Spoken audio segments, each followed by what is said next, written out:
Hello,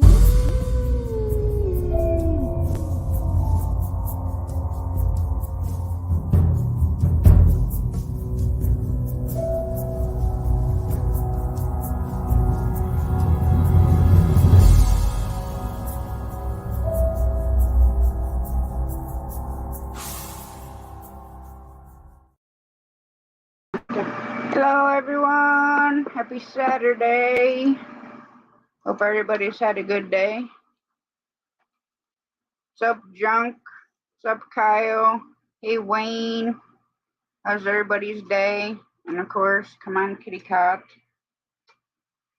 Because God knows I need your loaf over here. Hey, Cool Gamer. How you doing?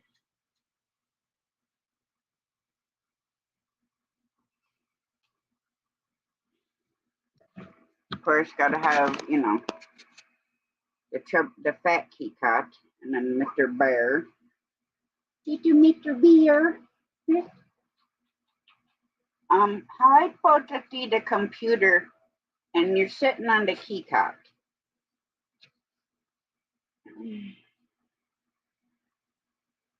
Well, let me tell you, it's been a long week.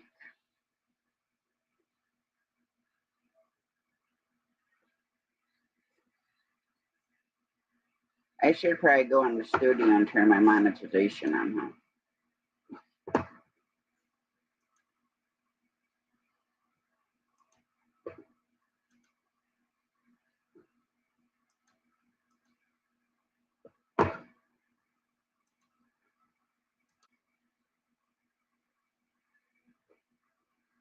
Okay, there we go. Now I'm back.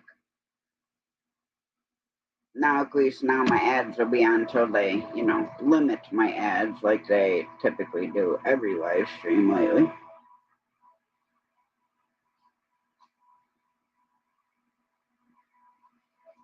But there's the link, Wayne.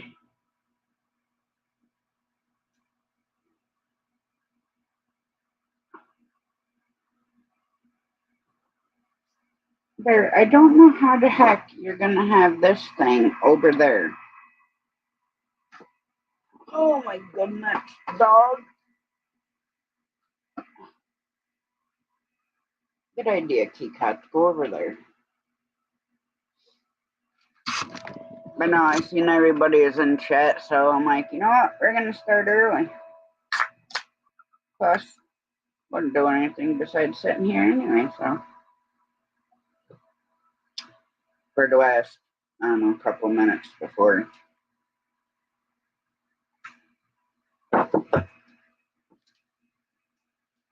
Yeah,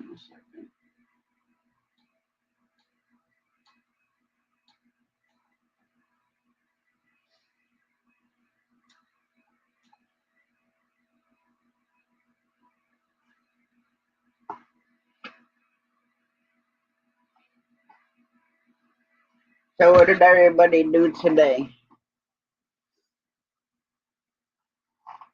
I tended the bigger chickens, then I had to clean out the bigger baby chicks crate. Then I had to clean out the baby chicks, but they're not babies anymore. They're getting probably about this tall now.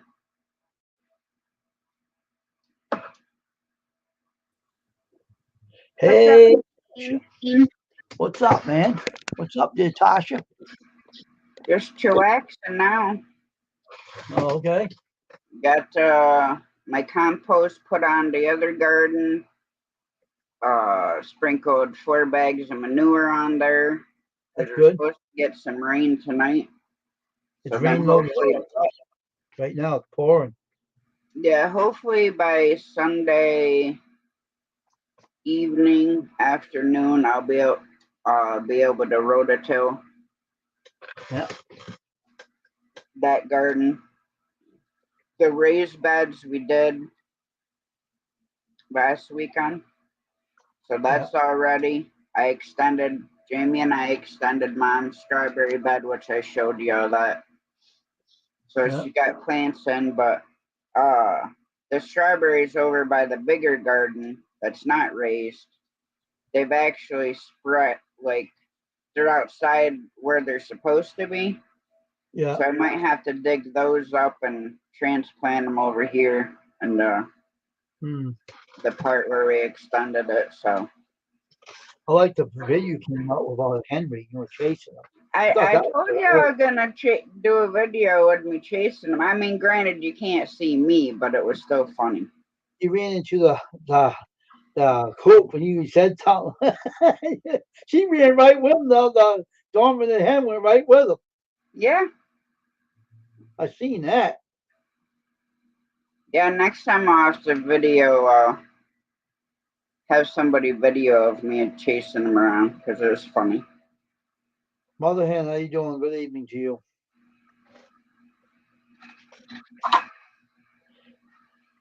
But no, the funny part was, Jamie and I did the compost on the other garden. Okay. And I'm like trying to find Mom. I'm like yelling to her. She's over here, by my house.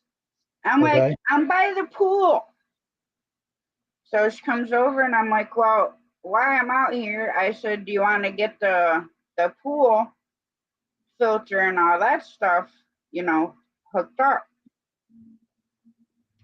Well, where the hoses go, there's a piece that has to push through the side of the wall of the pool that the hose goes onto and you clamp it.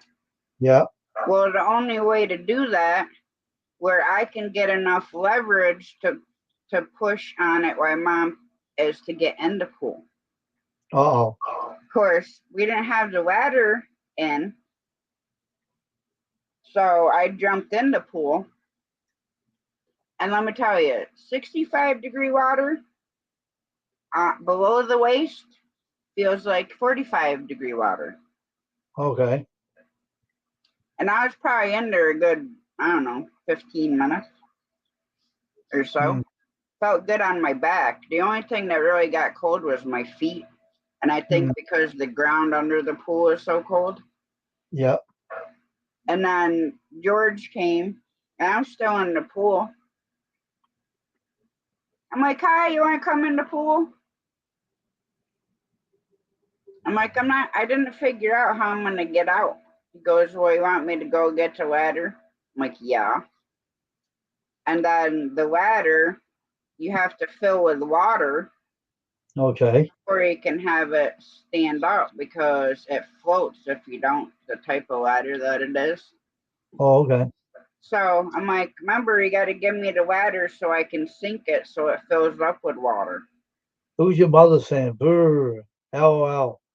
Yeah, because I was in the pool. She's like, well, I don't want you to get in the pool. And I'm like, Mom, do you not remember that's the only way to be able to hold the pieces against the wall for you to push the hose on? Because I can't get enough leverage from outside, reaching over. Yep. And plus, to hook the hoses up, I have to put my hand over both of those holes.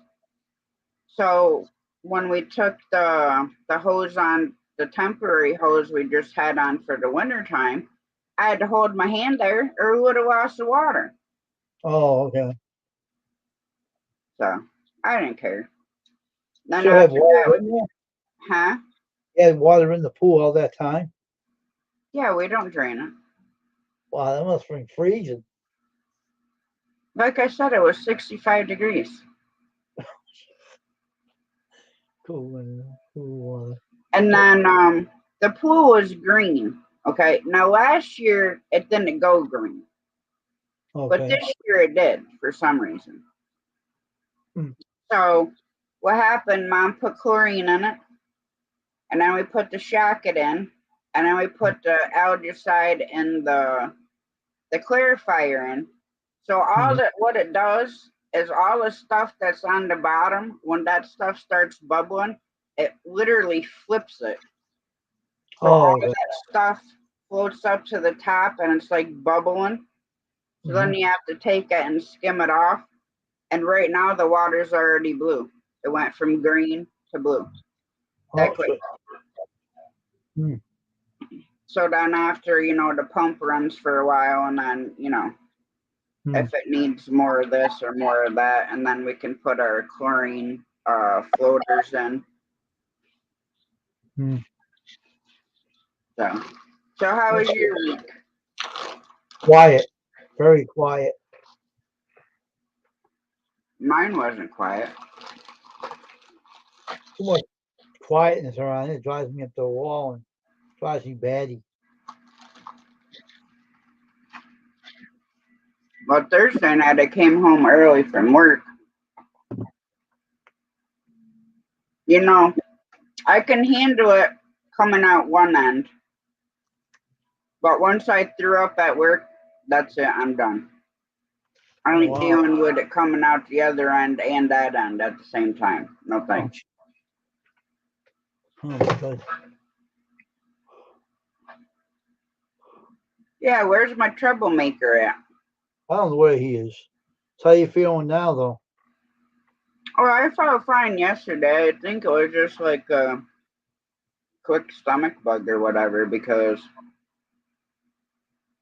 I had gone to the bathroom like once or twice when I got home. Mm-hmm. And when I took Remy out, I dry heaved a little bit, but I didn't throw up again. Oh, okay. I've been fine today, just exhausted. Hmm. And last night, I think I got home at like 1:30.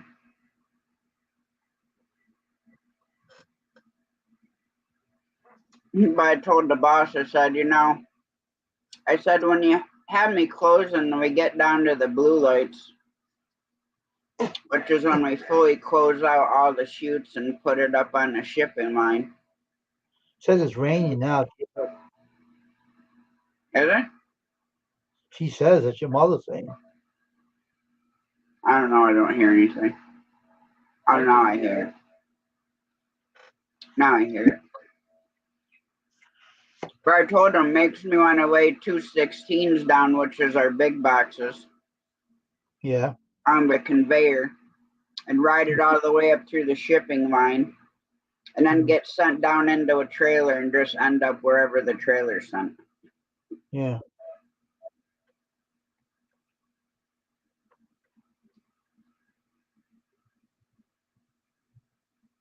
Now we're in Mom's house, right? Yeah. Well, Mom and I and Jamie were walking around to see if we had a tire or tires to fit on George's rototiller. Yep. So then we checked his truck cap because I wanted, a truck cap because then all I really got to do is buy like a futon mattress. Yeah. To lay in the bed of my truck and have the truck cap on. And then Jamie and I and the dogs, can sleep in the back of the truck when we go camping instead of a tent. Yeah. Well, anyways, and Mom's go to the freaking bathroom, pull everything down, and don't I have a freaking tick crawling on my leg? Ooh. Yeah, little teeny tiny one. Huh. I'm like, sure, that's just what I want is a freaking tick in my pants. Luckily, he was just crawling on me, so I squished him in the bathroom sink and drowned him with water. Normally, it's Mom.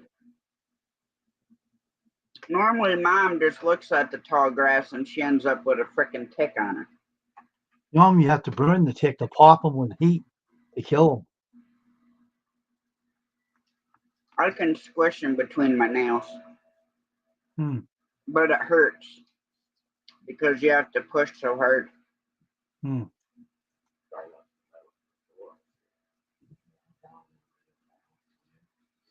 Bet you had a plate of dinner.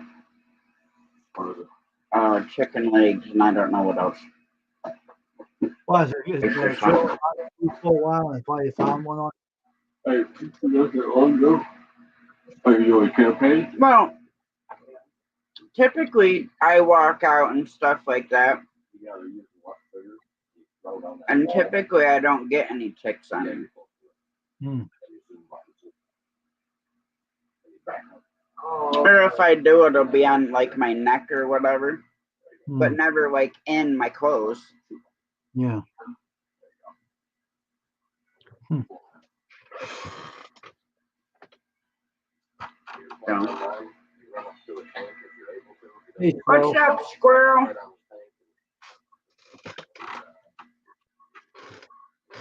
Is the weasel okay? Yeah, I gotta give him water before I go to bed. Alright, thank you. Nothing much going on here. Well, no, that's why I wanted to get the mulch and the manure on tonight, because I knew it was going to rain. So then all the nutrients from that will go into the soil. Right. And then, because that garden we normally start seeds in, like our green beans and stuff like that.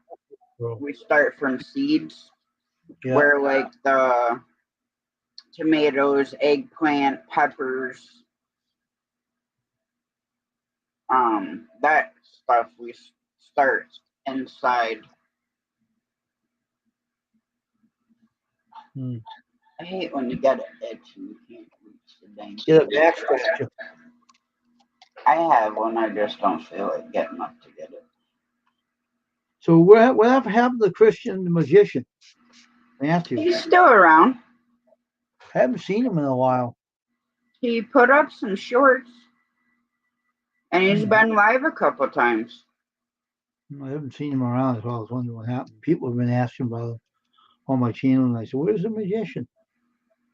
He's excuse me, he's still around. You have to make sure you're still subscribed to him.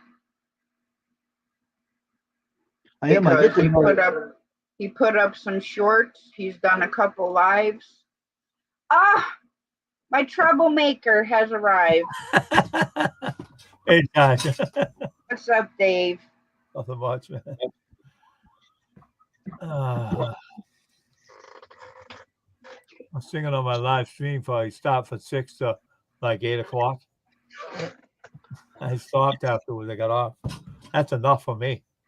I mean, even though I've been working since March, it still throws me off not being live 7 days a week. Oh, yeah. But who the heck's gonna be up except for like the UK or whatever when I get home at 1:30, 2 o'clock in the morning? Wow, that's late. Yeah, that's early in the morning. Especially working all the hours, you tire you out. Well, normally when I get home, I'm like freaking wound. Yeah, you wind it up because you work. You did all that work. Do you work? You know. When I used to work, I was on A&P. My brother Gary, we couldn't sleep at all when we got home. When I got home, I couldn't sleep at all. Yeah, I finally got to sleep around 6 o'clock in the morning. Well, see, what makes it hard is Jamie was working the same shift that I work now. She was working 4 to 2:30 in the morning. Well, now being she's doing mods, she works 2 p.m. to 12:30 a.m. Oh, really? But most of the time she leaves work at 11 and is home by 11:30. Wow. So if I have a late night, she stays up until I get home because of Bear. Yeah. Okay. So Bear, when I get home and sit down for like 20 minutes, she's ready to go to bed. Yeah. Yeah. Bear misses you, I bet, too. Well, Bear just goes nuts. Yeah.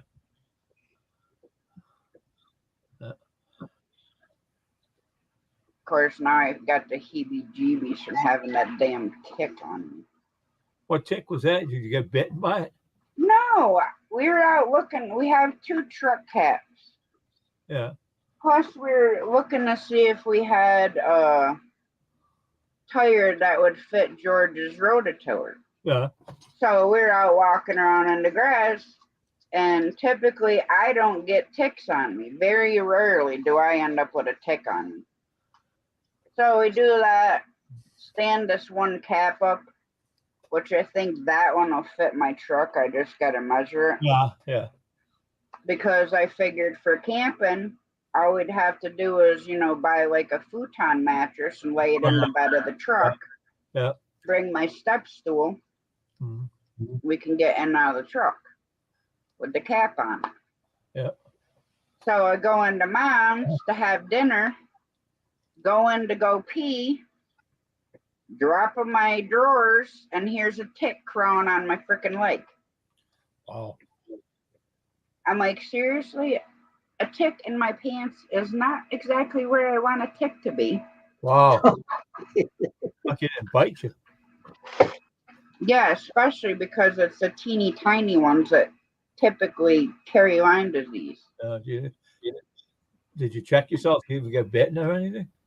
No, he wasn't attached. He was just crawling on my leg. Okay. I didn't even feel him crawling on me. Lucky with the bathroom. You'll get it. Oh. Well, because I don't always feel stuff on my legs because I have severe nerve damage and the machine in my back, for the most part, shuts the feeling off. Oh, yeah. Except, like my knee pain, that pushes past it because it's joint pain. It isn't, Yeah. like nerve type thing. Yeah.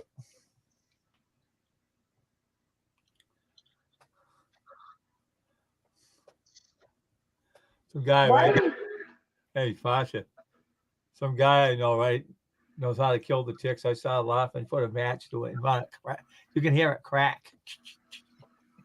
He made me laugh. He had fun. Watch this. See this tick here?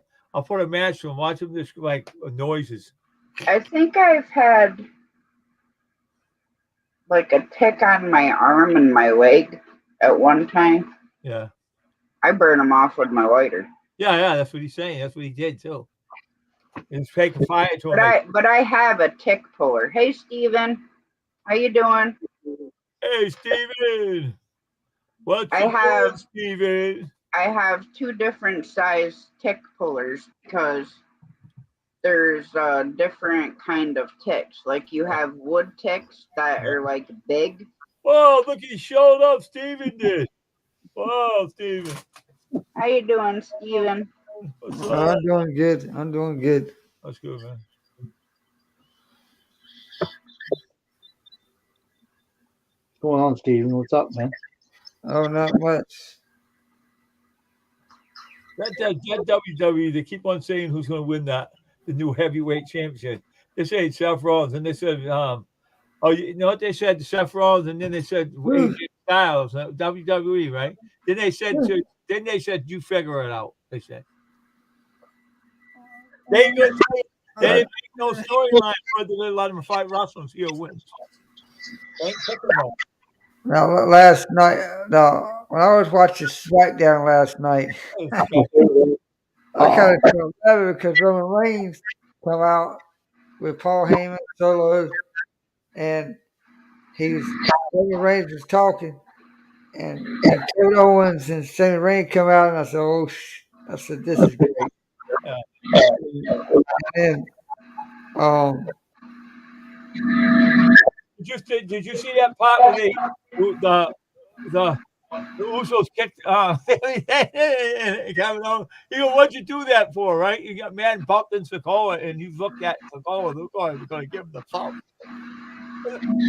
Right to Roman Reigns, he bumped in, and Roman Reigns scared of Sikoa, Heyman. Did he bump me? He was scared of him right after that. Heyman set the 2 guys out after the 2 bloodline brothers. I guarantee you right here, right now, I'm going to tell you what's going to happen in the Clash of Champions when they go out there.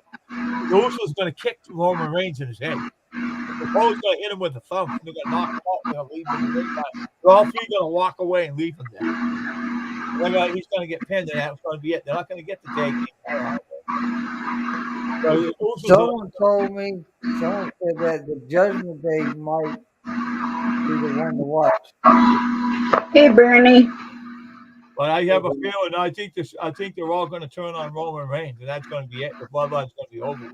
Hey, you see how Heyman looked behind him? He was sitting there, like he was saying, "Fuckers, You gave me me for a man. And I don't know. I think AJ Styles is going to probably beat that guy. I think. What, are you going to beat Seth Rollins? Oh, the other guy. So, Yeah, he'll beat him. Though. Yeah, Seth Rollins. He'll beat Cross. He'll beat Cross. AJ Styles is much better. Cross keeps losing. He don't win nothing. See that guy? I like AJ Styles. Yeah, me too. But you see that guy Cross when he took on that guy who talked outside the ring, comes down the ring, he goes, ooh, all the stuff. He beat him before. He beat Cross before. Cross ain't nothing. I'm just waiting for. I want to see that Roman Reigns match. He's trying to go for the day. He's going to lose. We're gonna everybody's Steve, going to back him. what do you think about Shane giving that bro kick to that guy? And I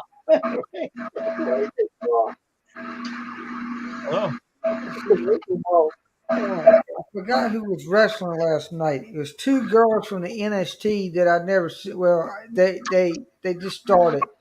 Yeah. I thought, oh my God, they're kicking some butt. Let me tell you something, right? The NXT people ain't no pushovers. They can wrestle. I seen them on the NXT show. They can wrestle, man. They'll come in the WWE, going to take some championships away from people. What?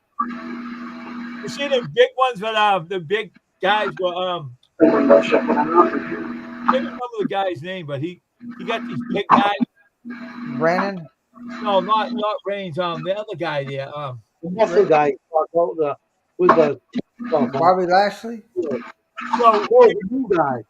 they look like when they win. I think who that manager is with. Who's that manager with? How the hell do I know? I'll gag you with it. And anyway, another guy slammed him. Or dirt. He was in the ring. He said, yeah, he also slammed him on the ring and he walked away.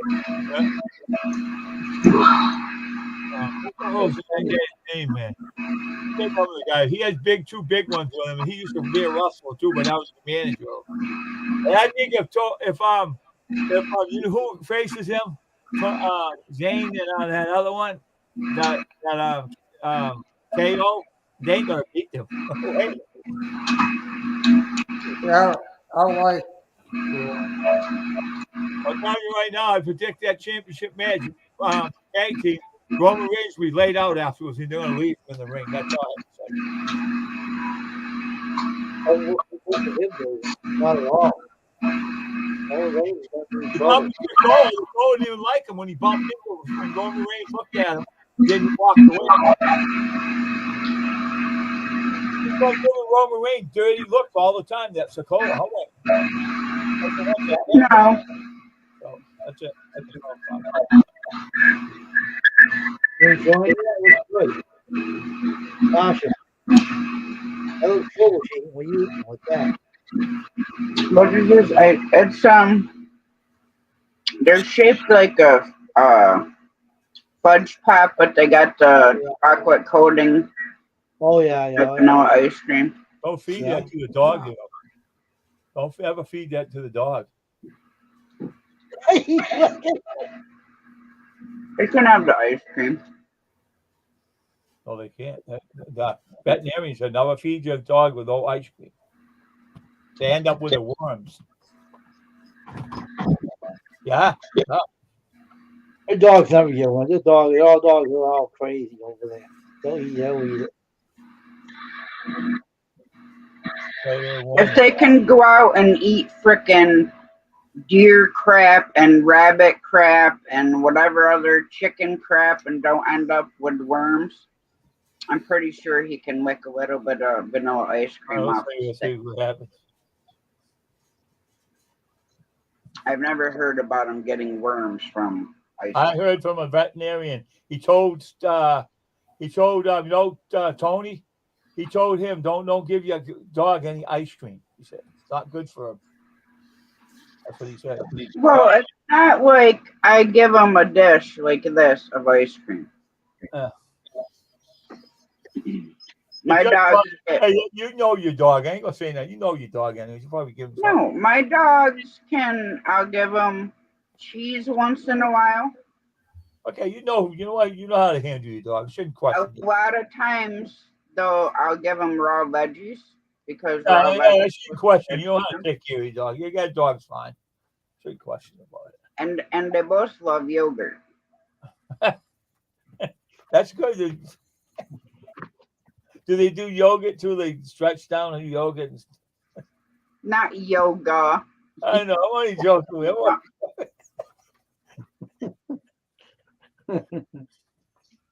But no, I'm surprised because I never used to like Greek yogurt. Yeah, that stuff's good. That Greek yogurt's good. And then all of a sudden, I just wanted Greek yogurt. So I'll only Sounds good, eat man. Chobani. They got yogurt with lactose intolerant. I saw a lot of them you can eat. That lactose intolerant won't bother you. Yeah, well, I only like the Chobani Greek yogurt. I had that too. I had the Chobani too. I like the Chobani because the fruit is on the bottom. Yeah. And you So then once you mix it all up. Oh, no. Mix it all up, then eat to taste good. No, but like yeah. When little baby was sick and rummy, yeah, I would just get plain regular yogurt. Yeah. And I'd give him a little bit of that. Did it help him? A couple of times a day, and yeah, it helped. That's good. When I was young, hey Tasha, when I was young, I don't know what was wrong with me, right? I had something wrong with me in my stomach. And the doctor made me eat cottage cheese. Oh man, but my mother got the fruit. It still tastes like shit. I said, I'm gonna eat this. You gotta eat it for a month, and then you're fine. You gotta listen. Well, see, a lot of times what they do is they put you on what's called the brat diet, which is typically toast, applesauce. What she did. Cottage cheese. Yeah, what she did. He just told me eat cottage cheese. I was throwing it up and stuff. I can't. Okay, Steven. Hey, I told the doctor, I'm gonna be throwing that up. I can't take that. I said. That's nasty stuff. Remember back then when I had to eat it, Wayne? Oh, I hate the smell of that stuff. That smells like milk. My brother bought me with. He said you can have it with fruit in it, so she bought me a fruit, but I still didn't like it. That's nasty. What I was doing with it? She was with me. I was throwing it out in the barrel. I was throwing it out in the barrel. That's nasty. That stuff. That's horrible, nasty. My mother said, "I'm gonna sit here and watch you eat it. You keep throwing it out. I caught it in the rubbish. You're not doing that no more, unless you won't want to get better." She said. So she sat there. I ate it all in front of her. I held my nose and stuff. That dog anyway. And then today, I don't like it, man. I don't like cottage cheese. I wouldn't even touch it. It's nasty. I had to touch it. I didn't get for my stomach. That is nasty. Yeah, okay, it's nasty, but I like it. Now hush. Wow, that was a real. Wow, that was real. Yelling. Yeah. You guys can't have dairy anyways, like sour cream and dip. I like sour cream. I put that on my potatoes. I like. I thought you can't have lactose. I can eat it anyways. I don't care. I want some of it. I had it before. I never bothered me. Well, there's medicine you can take so you can have lactose in. They got pills. What do you put in your cottage cheese? You eat it plain? Me? Yeah. All I do is I put it on a plate and I put pepper on it. Oh my God.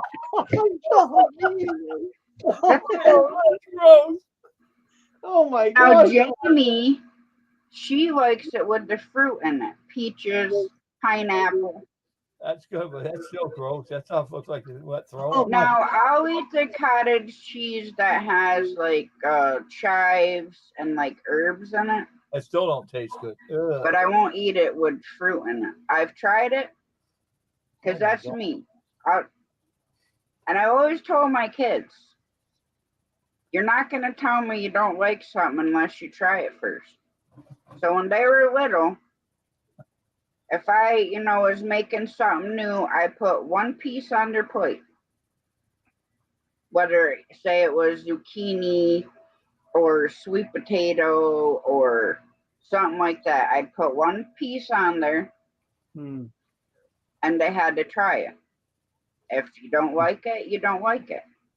Fine. But you're going to try it first. Then if you don't like it, fine. Because Well- some things that I didn't like as a kid, I'm glad that I was basically made to eat them. Asparagus. Now, this is the funny part. I didn't like asparagus, and I didn't like spinach. I like spinach. I don't like spinach. I grew up on all the other greens: beet greens, collard greens, Swiss chard, turnip greens. Now they all taste way different than spinach.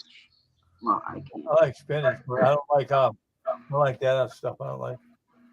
What, asparagus? I hate the spinach. I can't stand that. Like you So- know what it is? Know what it is? Looks like you took it out of the woods and you're trying to chew on a piece of wood, a piece of tree. That's all it is. But my dad, he made the spinach the way that he would eat it. Yeah. So he warmed it up and put a little bit of white vinegar on it. Yeah. And a little salt and a little pepper and Yeah. gave it to me. Love spinach ever since then. Yeah, when I was over this the Chinese lady I used to go with, so she had asparagus. She cooked it, and she cooked it up, man. Right? She gave it to everybody. I had one on that. I said, "That looks like a tree you pulled out of the ground." She didn't give me any scraps. She said, "You're gonna have something." So she took a little piece and gave it to me. Right? And I was in the bathroom throwing up. I threw it up in the toilet, and I said, "I don't want no more of that. You make me sick." And she said, "I won't give you any more. I won't give you no more." She said, "That was it." See, what peeved me off, okay, is my kids, like, I guess you'd call their adopted grandparents when they were little. They're Yeah. Okay. Go ahead. my stepsister and stepbrother's mother and her husband. We used to go to their house, and when I was with my kid's father, and we did a bunch of bulldozer work and stuff like that. Yeah. Well, she would cook dinner for all of us. Well, she was making the kids' plate. And the way she was, What's that? is if she put it on your plate, you're eating it. I told her, don't put rice on my kids' plate because they don't like it. They didn't like plain white rice. So she's basically forcing my son to eat it, telling him he's eating it. What would your son do? So he's sitting there crying and eating it and ends up throwing up all over the table. Right? So I looked at her and I said, this is why I don't force my kids to eat something they've already tried and they don't like it. I said, when I tell you not to put something on my kid's plate, then don't put it there.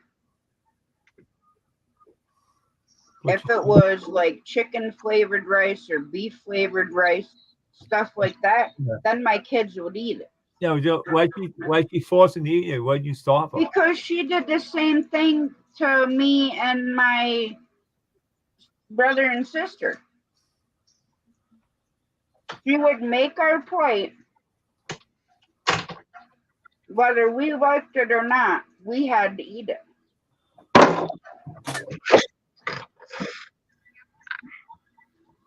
That's why I didn't do it to my kids. Yeah, I would tell them, you're going to try it, one piece. If you don't like it, fine. you won't have to have it again. That's all. Then, I might offer it to you again 5 years from now, and you're still going to try that one piece because your taste changes. Yeah, that's true. But I never forced my kids to eat anything. If I made something that I knew my kids didn't like, but that's what I wanted for dinner, then I would make them something else because I'm not going to force feed my kids. Yeah, I agree with you. And my son was always picky when he was little anyways. Yeah. His father like I said, was way older than me. Well, his oldest son from a previous marriage got dehydrated when he was a baby and had to go in the hospital and have tubes and all this stuff running out of him. And he felt bad because he was always crying. Huh. So when it come to our son,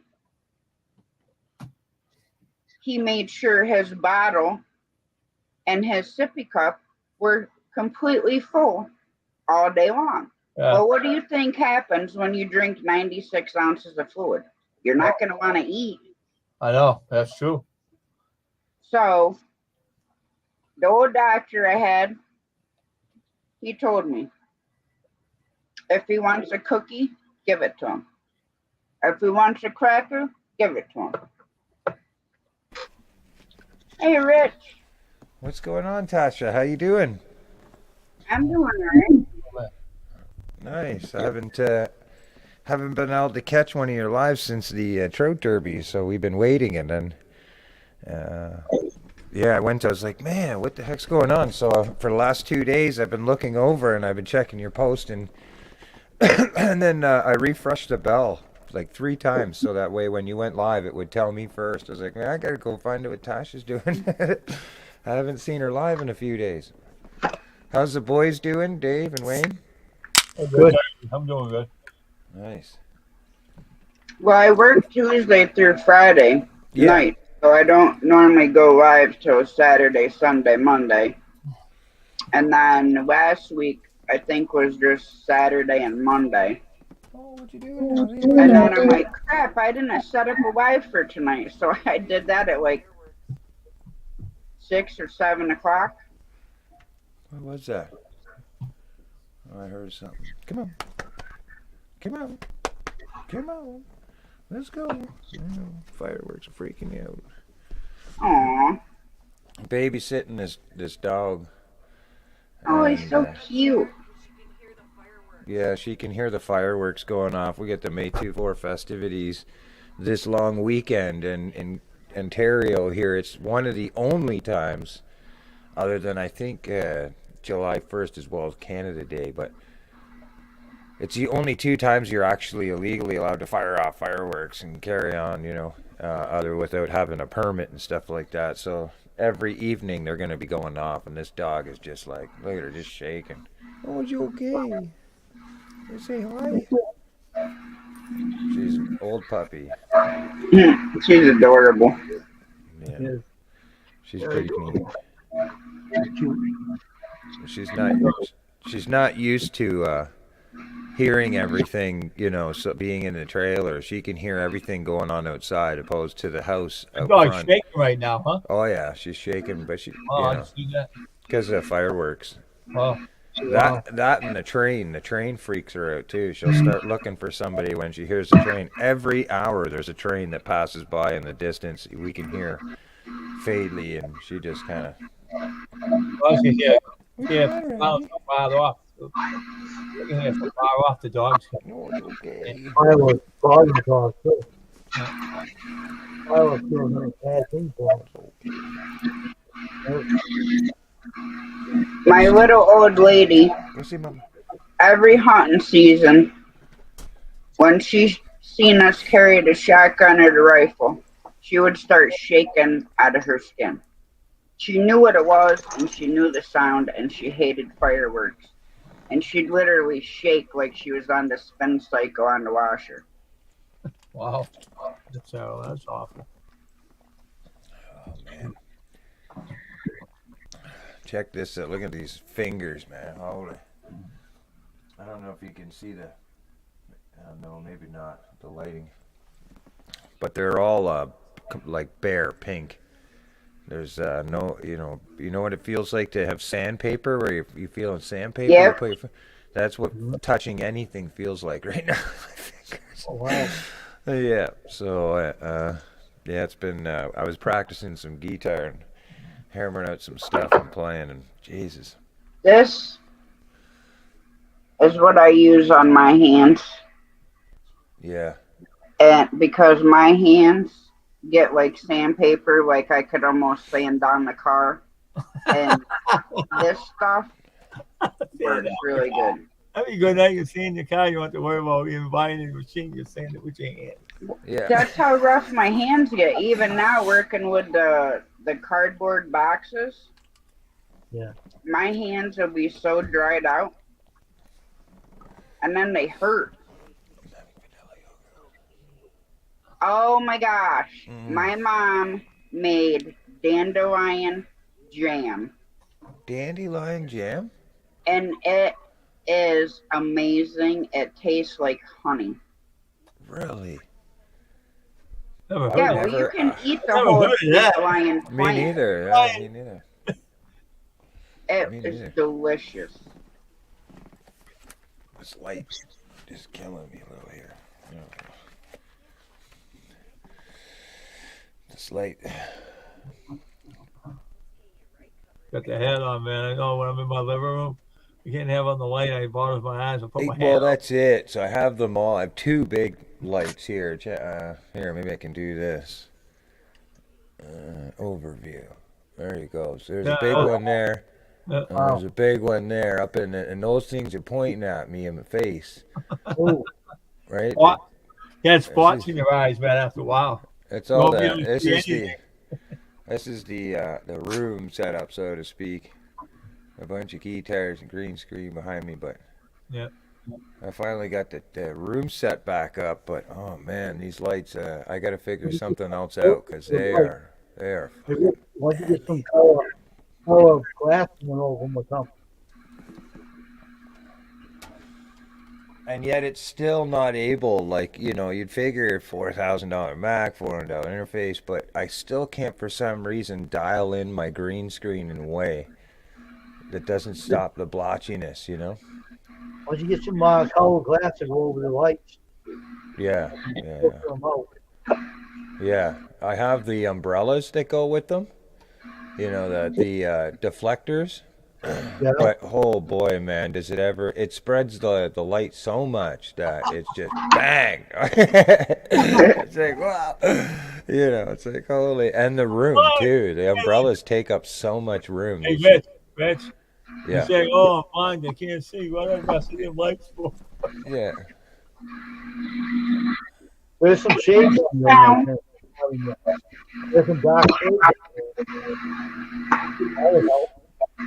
Yeah, man. Yeah, that'll help your eyes out. Yeah. That's why I usually try to, like, if I'm not wearing a hat, I'll wear these because they're like see-through, They're like a John Lennon kind of weird thing. But then, of course, look at the green screen. They're naturally green, right? It's crazy. So you can see that even they're going to blotch. My chair behind me is green, so it's camouflage. So it's, what I mean? Yeah. I bought all this stuff and then go, I want to use a green screen. And I realized anything you wear, anything that's see-through. Yeah, and then you wear a green shirt and you're just a floating head. Just a floating head, yeah. I have a whole green. I haven't even used them yet. It was part of the deal with the green screen, but a full green suit, like I could be sitting in this chair right now and you would not have any, it would just be the background. You'd think, and then all of a sudden things are floating around the screen, and I've done it before, it's fun, but. Or with the MoDog mask. The MoDog mask, yeah.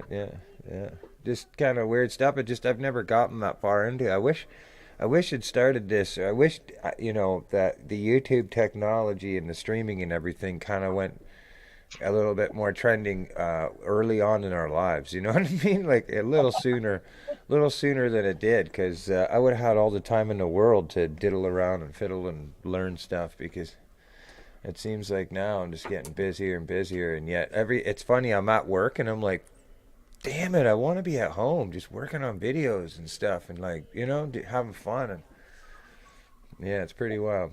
Yeah, I put one up of me today chasing the rooster. Did you? You can't see me, but you can see me chasing the rooster. Well, you can see the rooster running away, I should say. Next time I'll get someone to video me actually chasing him. He ran right in the coop. That's funny. That's funny, Chase. Running in the coop, man, taking off. Oh, no, mess. He come went with him. I Huh? had a video of a buddy of mine last year. When we were partying here at the house in the field, we had 99 chickens or something, and they started dwindling the numbers as the foxes came out. But one night, this guy literally was all drinking and everything, and he seemed, would put the birds away late. But there's this one specific bird that he really liked because it was dark and had weird colors in it for a chicken, and or I think it was a rooster, actually. Was it the rooster? Yeah, I think it was the rooster. With either or. So the guy decides, as a joke, he didn't tell us. He comes out of the chicken coop, which is about, I don't know, 40 feet from the fireplace, if not a little longer. And he's got this dang bird on his head like a hat. And he's jumping up and down, all hammered. And I had a video of it for the longest time, but I wouldn't put it online because I was like, man, there you could see the controversy. People are like, put the bird down, like, what's wrong with you? Are you an idiot? But in the same sense, it was hilarious, man. The video footage, you couldn't see his head. You just saw this, tall, lengthy turkey with 2 legs jumping up in the air. It was at nighttime, so it looked pretty funny, but I ended up deleting the video. But yeah, it was pretty funny. We made fun of him for a long time about his passion and love for that bird. Some funny stuff. Yeah. Oh man, May 2-4 weekend, and it's raining for like 2 days now.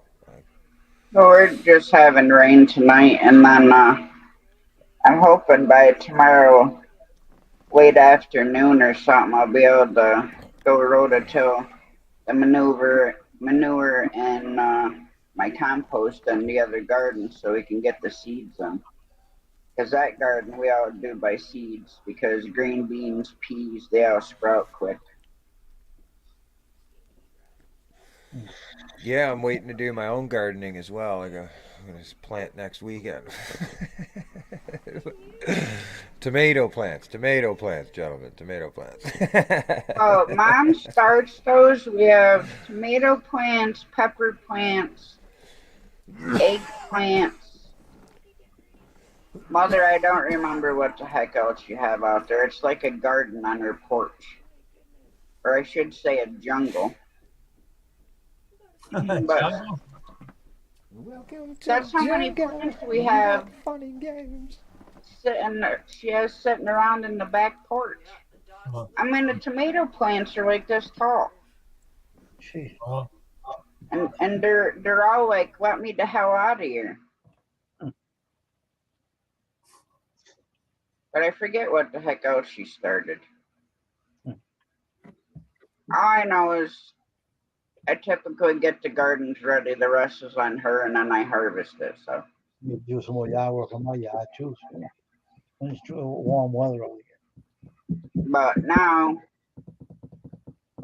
gotta have George cob together a small coop so I can get the bigger chicks outside, because Mom had got a yard, that's it folds up.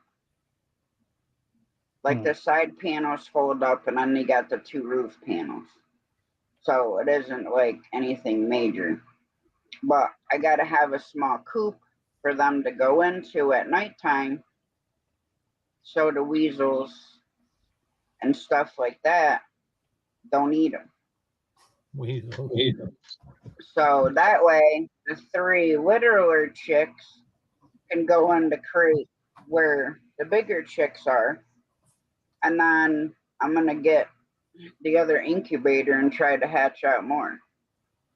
Because with the bigger chicks we have now, I'm gonna replace some of the big chickens that we have, like Henry's one of them. And the crazy part I didn't tell you, Wayne? What's that? The one, the one white rooster that I showed you? That's Henry's son. Yeah. and he's already starting to make rooster noises Oh my God, really? because he hears his father outside. Because sometimes I'll leave the back door open on Oh the my garage, so the chicken yard's like right behind that back door, and they're Oh my- directly in. Oh, So he's starting to make, the noises. And no. and he's such a pretty boy, and I'm like, I tell him, I said, unfortunately, you're gonna end up the same place your father is, in the freezer. But he's so pretty. And if I He's had like a pop. another big coop to where I could put him with some ladies, then that would be different. But I don't. So, Build one. well, I want to take Mom's garden shed, but it's got to be moved and fixed. But I want to take that and then split it in half, and then have rabbits on the backside, Mhm. because Mom wants to raise some rabbits because she likes to eat rabbits. And I'm like, well, if we can get the shed moved and divided in half, then we can have rabbits in a fenced-in yard, which you got to bury fence because they'll dig out. So you're gonna have one of the rabbits named Bugs Bunny. I don't know. They'll probably just be called breakfast and dinner. Right, I make a hole in the ground, come out and eat carrots. You're like, uh-oh. Did it- What happened, man? What happened? Oh no, not that. I'm not raising one of those. This is Rich. That's Rich best friend. This Rich's best friend just walked around and walked away. Said, "I'll see you later, Rich." He said, Yeah. Oh, shit. Oh, man. But anyways, then I want to have probably, we decided on no turkeys, but if I can get that shed moved and get it, separated and stuff, then I might just use that. Yeah, Mom wants rabbit cacciatore. Catch. Get a couple turkeys, and have them in their own space instead of in with the chickens, because "You have the phonograph, and they'd be playing the records in both turkeys."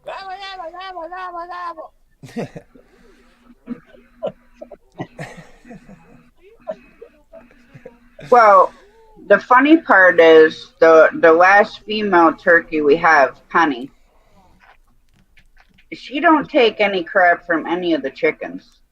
Like, if I'm outside, like, she is so attached to me. If I'm outside by the fence and all the chickens are there, she will mow them over. Hey, how about Like that she's a lawnmower. Oh, really? How about that chick? How about that? The chicken walked up to you and put their chest at you. Man, tell them about that one. Oh, yeah, the hen. She hasn't done that in a while. That turkey probably went after and told her to knock it off. She would do it every time I came in the coop. She'd run up to me with her chest all out and neck all straight. And I'm like, what the hell are you going to do, chicken? But she hasn't done that in a while. I didn't realize this microphone's so powerful. You're hearing Judy talking to the dog. I'm like, poor Tasha. She's like trying to talk over it. All you can hear is, "Oh, it's so beautiful." That's all right. I'm sorry. It's okay. But yeah, honey. and then Henry, Yeah. Yeah, Henry. How about Henry?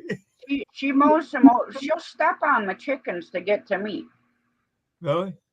The chickens are like squawking and stuff because she's running them over and stepping on them. I want to ask you a question about that video. He looks like he was pecked, was he? In the back? I told you the hens are tired of them. Pack 'em. They pulled out the top part of his tail feathers where the oil gland is. I seen that. I thought that was funny. I seen. Oh my god! It looks like you're in a cardboard box and you're falling over. Well, you got to realize feathers have a lot of protein. Yeah. So I tried to keep them from feather plucking each other by Why you trying to do that? substitute the protein, but it didn't work. So They're plucking each other. it's in between. They started molting late because they're supposed to molt in the fall, so they have new feathers for the winter. Yeah. So they're in like the process of molting, and then in the wintertime, they feather pick. And I'm telling you, even the turkey, she'll lose tail feathers or whatever. Now I'm telling you, her tail feathers are this long, and I watched a chicken swallow it whole Really? because they're full of protein. That's why they Hey, Rich, what are you They doing? feather pick out of boredom, and they feather pick because Shh. of the lack of protein. Shake your tail feather. Yeah, basically, shaking it, they ate it. Shake your tail feather. Hey, Rich, what are you doing? Hey, Rich, what are you doing? Sliding across the floor in your chair? No, yeah.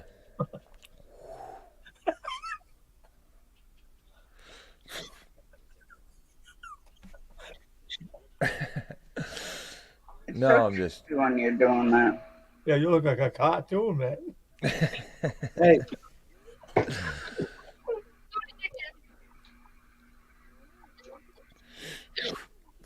I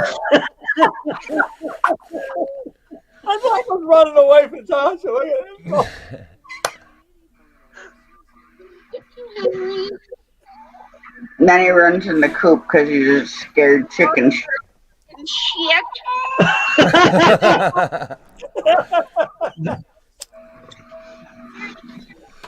It was funny, and then he's standing right inside the doorway yelling at me. Oh, you're having a fit because I chased you. It ain't very fun, is it? Come in. Come here. I'm gonna get you. I'm gonna get you. But yeah, the hens pulled all his feathers out. Yeah, I see that. No.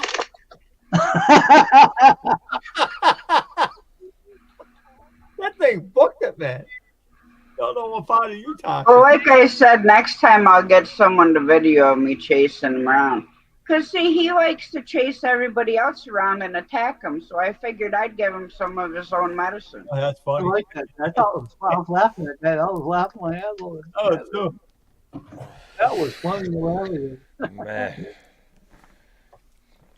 I swear I could let them all out and they'd follow me around like dogs.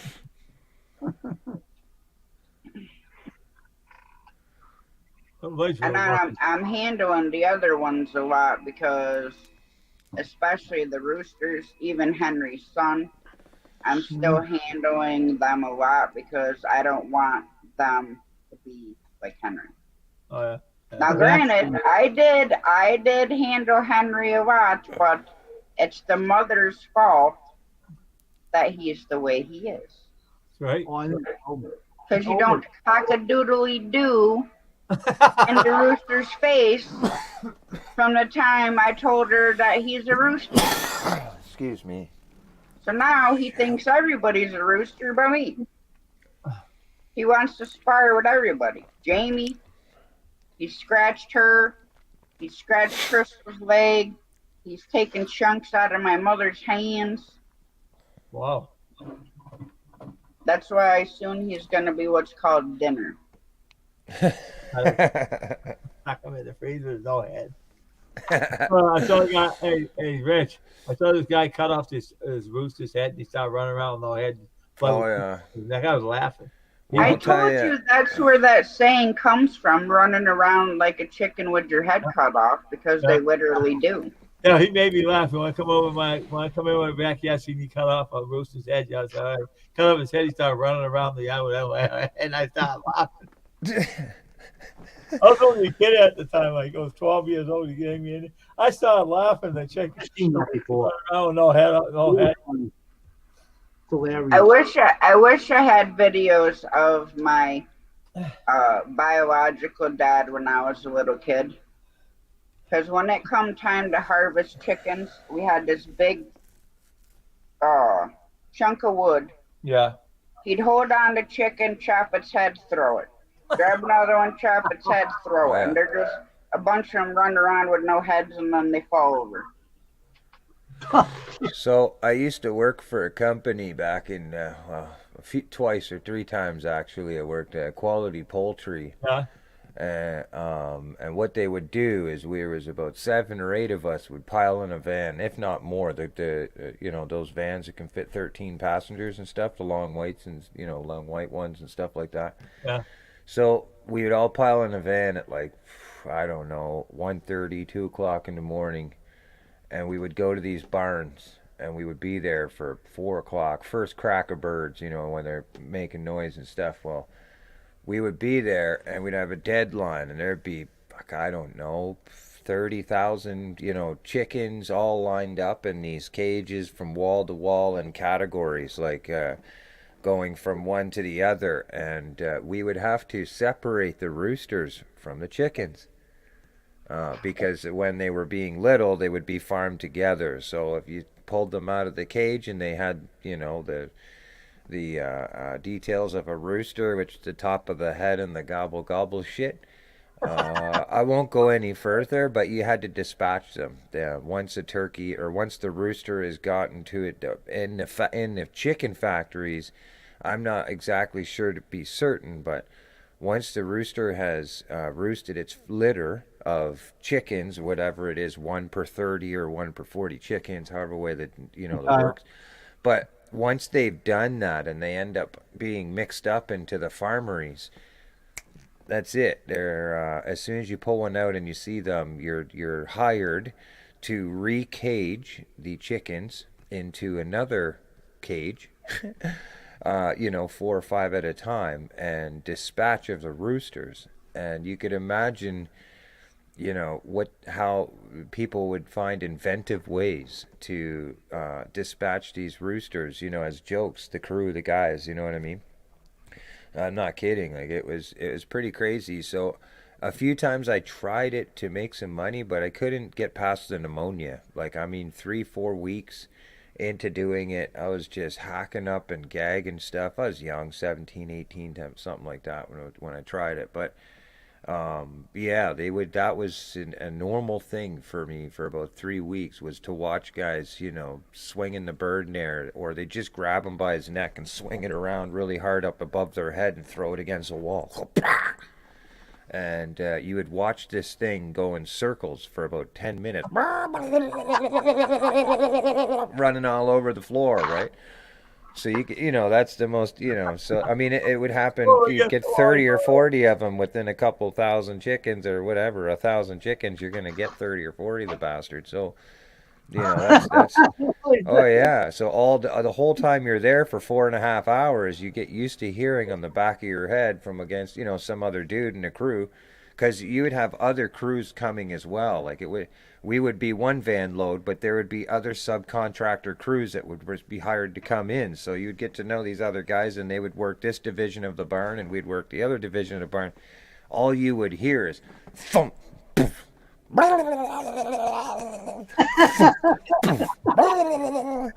and a door slam and it was the roosters, right? So yeah, that's been my experience with the whole part of the farming. The 2 couple of roosters we had here, the one was really elaborate, very beautiful bird. It was for the colors that it had, it was pretty crazy. But once the warm weather came and the first fox come around, boy, he messed him up really bad. And I had it's the first time, I don't do well with watching creatures die slowly. If I'm going to keep a fish, I dispatch it right away. Or if if I see something suffering, it's pretty hard for me to stand there and watch it. But I came back in with me and Judy and the bird was still alive for, 24 hours after the attack. Of course, the owner paid a lot of money for this exotic rooster, but first season it was gone, and from that point on, I was like, you know what, nah, I'm gonna let the farming go on over there. It's I went with the farmer, and we went and dealt with what was it, a pig. I think I told this story once before. Um, you know, we load this pig up into this big bin. And it's still alive, and we're bringing it to the butcher. And of course, this is a complete natural aspect of how it's done. You know, it's so much away from the commercial way. This is like, you know, you're hiring a private, you know, butcher to deal with your meat and everything and stock it and give it back to you, which is totally cool. But for me, it was one of the first experiences I ever had going to a legit butcher. And when we walked this friggin' 300, 400, 500 pound pig into the doorway of the butcher part area, I come walking in and I can see all these little lambs and little goats, and they're still alive. They're all in different categories. I was like, oh my God, what am I doing? I'm fucking Satan.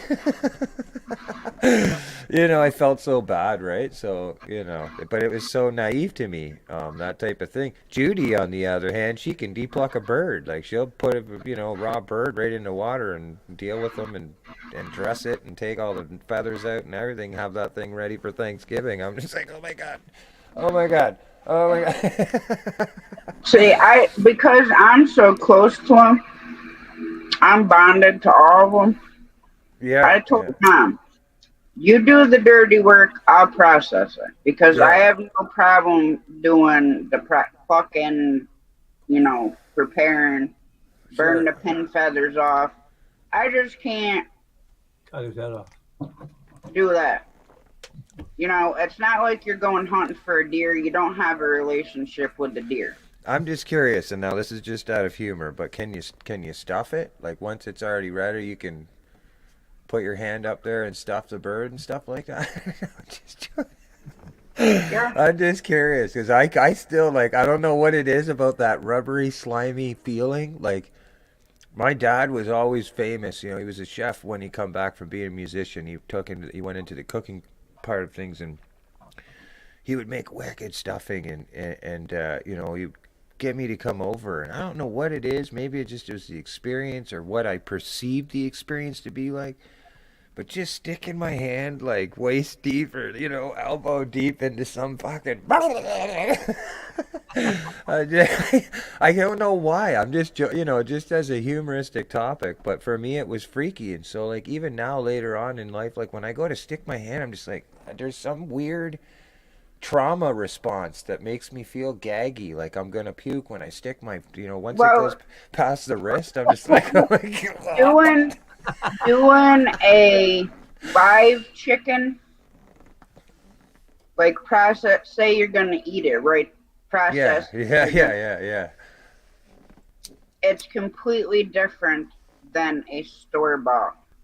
Oh, 100%. Yeah, for sure. There's no, like, slime factor compared to, you know, when you buy a whole chicken, you know, there's the juice in there.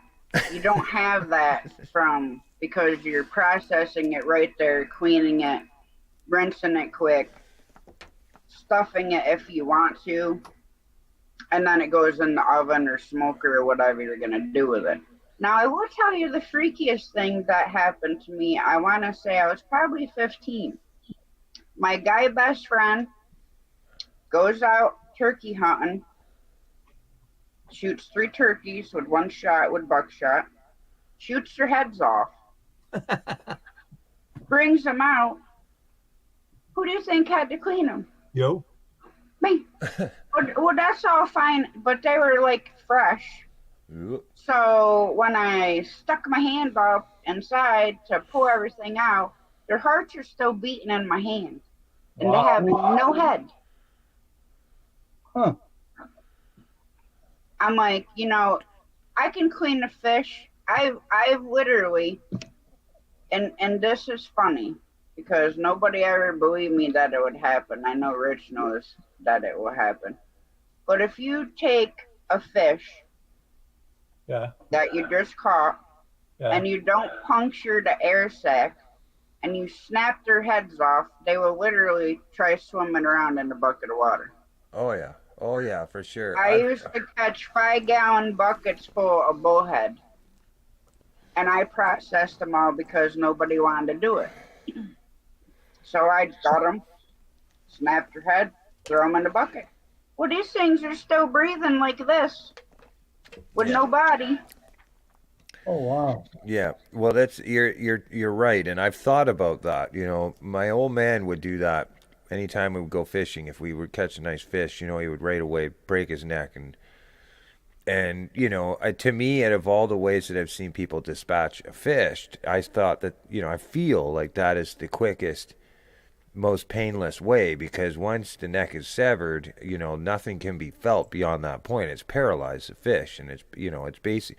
But that being said, even at the tournament this year, when I had done it with the tagged fish, it was a controversial move because I caught the tagged fish, a $200 tagged fish, at like 3 o'clock in the morning, very early.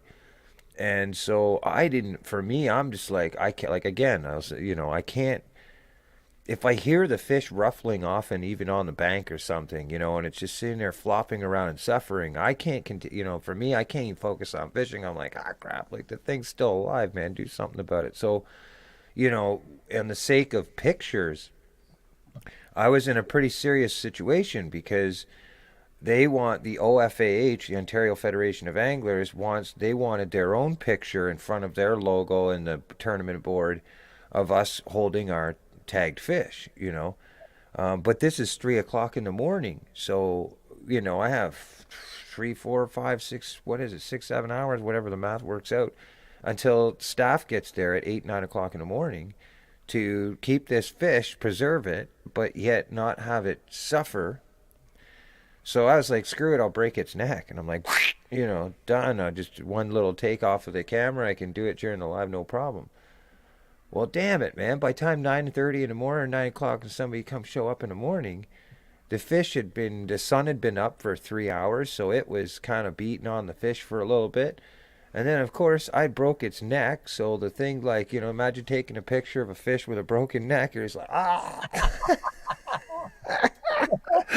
So, you know, there is no picture being promoted online of me holding this $200 fish in a sense, because by the time the pictures were taken, this fucking fish looked like it'd been sitting out in the sun for fucking 10 hours, you know, and dispatched. So, like, it's it's tricky. That's why the only way usually I'll keep a fish is if I'm going to eat it, period. Like, I'm eating the fish, like, one way or another, I'm eating that fish. And I'd have no problem taking a quick picture, dispatching it. But this year, being in that situation and realizing that, somebody had mentioned it to me on the bank, you know, at the tournament. They said, hey, man, you know, congratulations on that fish. And they kind of did a chuckle to me. And they're like, boy, that fish looked like it went through war, though. And, you know, but yeah, I have had situations where the fish will definitely, even after dispatching its neck, it keeps moving. And so the nerves are still very well connected to some degree, and they're, you know, it's paralyzed in the whole sense of that. But for me, it's like, in order to truly dispatch a fish, in a sense, is the same as kind of the common sense. You know, it's the heart and the brain, so to speak. The heart right away stops everything from working. And so for me, I bleed a fish out, you know, which is good for the meat and everything else. If you get rid of that blood out of the meat, it's, you know, much better fish, but and for cooking. But to me, that seemed like the only way that, you know, would work. And to me, you know, just slicing the gills, right? But one way or another, for some reason, I don't know what it is, natural nerves or something, but even dispatching anything for some reason. We talked about the rooster, a fish, you know, chickens. There's that, like, you know, some are a little longer than others, but you know, there's that moment of like natural instinct or whatever happens when it goes to that point, and it's just. Well, that's what cracks me up about bullhead, for example. Yeah. I cleaned 2 5-gallon buckets of bullheads. Now the third bucket, I had water in, and I threw the heads in there because I'd take the heads off, throw them in the bucket. Well, the next day they're still breathing. in the bucket with no body. Yeah, that's pretty crazy. But I can't remember how long the mud pouts and those bullheads. I know catfish can stay out of water for quite a bit of time. Like it took me a bit to learn that too, because when I first seen people catfishing, and I'd see how long the process was to get it weighed out of the net, then take pictures of it, hold it over their heads, their shoulders, the whole nines for all these pictures. I was like, holy, if you did that with a trout, you would never be able to release it. Like it would be Mm-mm. fucking floating head up, like, belly up within 5 minutes of being out of the water. So I did learn some cool stuff about that, that catfishes and certain species in the catfish can. I think it's mudpout. Mudpout can walk across. Like there's one of them that has a type of catfish or something that has like little feet. It can fucking walk across the water. They Pardon my can language. catfish and bullhead can actually walk with their side stingers, whatever you want to call them. Yeah, Because the they'll feelers, crawl, yeah. like if their mud hole, say their mud hole dries up, Yeah. they'll literally crawl across the dirt to get to the next one. Yeah. Oh yeah. Yeah. Yeah. They're resilient. They're a resilient little fish, man. They can take quite a bit of what do you call it, like harsh elements, so to speak. You know what I mean? And they live the longest on a stringer. Oh sure. With bullheads and catfish, you can put them on a stringer and just have them dangling there in water. Now strike me if they'll stay live, but bass, trout, walleye, it's hard to keep them live like that unless you have a boat with the well in there, with the aerator. Yeah. I can't remember. Yeah, I know for, like, I don't want to say it'd be the oldest fish for a freshwater fish, but like a catfish, a channel cat or flathead, stuff like this that other people catch as well. I could imagine like they're pretty close to dinosauric if you catch one around the 150 pound. Their age limit is like, their age expansion is like incredibly respected, I think, for the most part, because other than sturgeon or, muskie, even muskie to be a 20-year-old fish, like he'd be 50 plus 60 inches, like, I mean, it must have been only the strong fish would live that long when it comes to a muskie or of that sense. And so I'd be actually curious to see how that would work, like for as far as freshwater fish, it'd be a cool little fact. But what is the what is the longest living freshwater fish? I'm wondering. I know sturgeon would definitely be up there as probably one of the most dinosauric. Like they're the longest ones on the planet when it comes to something like that. But a lot of areas are pretty distinct. They don't, you can't even catch them legally. In Canada, anyways, they're so depleted. But I think catfish would definitely be up there. The longest living freshwater fish, for example, is the big mouth buffalo, which was found to be 112 years old according to the carbon dating across hundreds of species. Buffalo, what is that? Like a sheephead or something? A carp? I don't know. It looks like a goldfish. Oh yeah. Let me see. I'm gonna go. I don't want to. I'll get my phone. I'm gonna get my phone so I can do the same thing, because I'll start chopping it. The big mouth buffalo, which is native to North America and capable of reaching nearly 80 pounds, is the oldest age validated freshwater bony fish, a group that comprises roughly 12,000 species.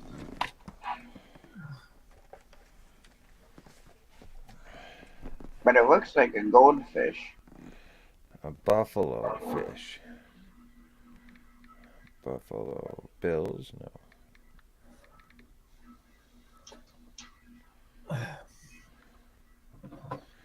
Oh, so it's kind of like a carp, but it's yeah. Okay, so they're kind of like, a grass carp, the main view. Yeah, it looks like a carp. Because that's the one picture that I came up with right there. So it looks like a Yeah. carp. Yeah, it's like a carp, yeah.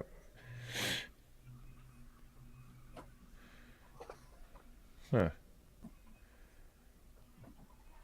It's almost like a sheephead. It's weird.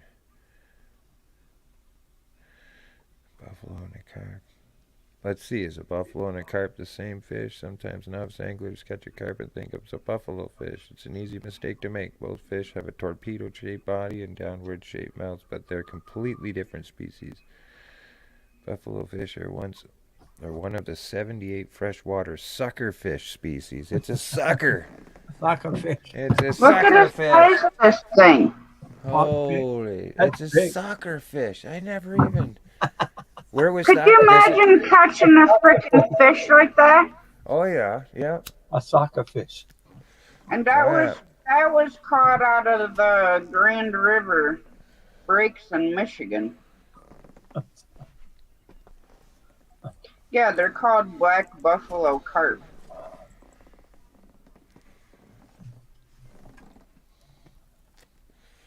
Crazy. I did not know that a sucker got that big. In this, I would like to figure out the locations of where these things exist. I know it said North America, so. But Well, where is it? Missouri has Michigan. Yeah, but North America. Where in the North American areas? Kalamazoo. Kalamazoo, Kalamazoo. Look out, here I come. Here comes green eggs and ham. So yeah, I did this song on a buddy's panel at what was it? It Few shows nights like ago. these states have Okay. them. That looks like a pretty good. Oh, but that's not any part of. That's North America. That's Yeah. goes all the way up to South Dakota, across. Yeah, but aren't we considered North America? Yeah. Yeah. In the large picture of things, so like that's the part I'm getting confused when you said North America. I'm like, okay, Canada, cool, like you know. Yeah, it just don't show any there. No, it doesn't, because they don't consider us to be part of North America. and that they're just like, screw that. That's the armpit of America. Well, here's that better there's- map. That shows part of Canada. Oh yeah, there we go. There was another fella, a live streamer guy. I can't remember his name, Professor X or something, or Jim Terry. Hilarious dude. He bases his whole channel on roasting people as ways of shoutouts. I'm sure everybody's seen how the celebrities do that roasting thing where they roast each other. And so one time I was playing music on this person's panel and he popped up just after and it was hilarious. Man, he busted me in guts for about 10 minutes and all he said was, he goes, that long-haired, gray-bearded bastard. He goes, good music. He goes, as far as Canada, he goes, great idea, except for nobody showed up. No one showed up at all. Nobody I showed got- up. Yeah, as a joke, right? I could not believe it, man. I just lost my. Hey, zombie. Somebody wanna hear got one? in the house. It was first discovered in Canada Yeah. in the western end of Lake Erie and has been reported from Boston Creek. Okay. Oh, in Boston. Zombie prepper in the house. How you doing, buddy? Come on up and hang out at the party. How are you and the family doing, zombie? Every time I see the guitar, it peeves me off because I still haven't fixed the had Jamie fix the strings on the drawing that I've done for you. And that's literally all that has to be done.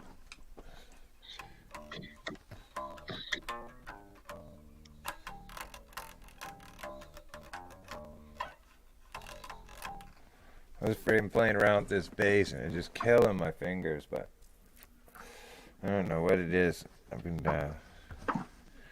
some type of attraction to writing a bass song or some bass riff for a next tune. Got my stickers and magnet. Oh, nice. I think, Tasha, did you see that? What? I got only one sticker on my, one magnet on my fridge. It's brand new that we got that Judy bought. And that's Tasha's. Because it's, like, it's clean and sleek. Reminds me. But yeah, see, I think Zombie Prepper said he got his stickers and a magnet. And maybe that's from, they're yours? Did you send him stickers, Tasha? Oh yeah. That looks really good. So where are you talking about? The string there where it bends a little bit? Yeah, they're not straight. So check this out. I wonder if you could, do you know, you have lined paper? Use line, I think lined paper, the lines would be too thick, but something My you could hands trace shake it. like this. Yeah, that's what I was thinking of, tracing a straight line, so that way you had something you could just follow. Because, I mean, like, lines are hard, man. A straight line all the way down I the guitar, mean, that's the tough. bottom looks awesome. Bottom looks, oh, wait, go to the left, or go to your right. If it's in, yep, there you go. Up. Up more. Oh, yeah, up more.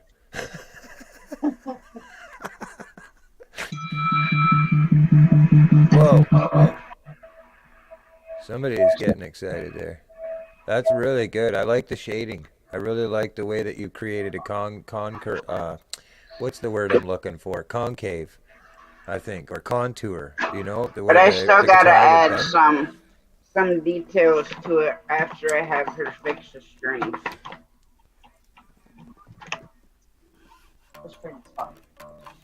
Well, I guess it'd be okay because if you look at it from a playing standpoint, the strings vibrate. Hey, Judy. Thank you.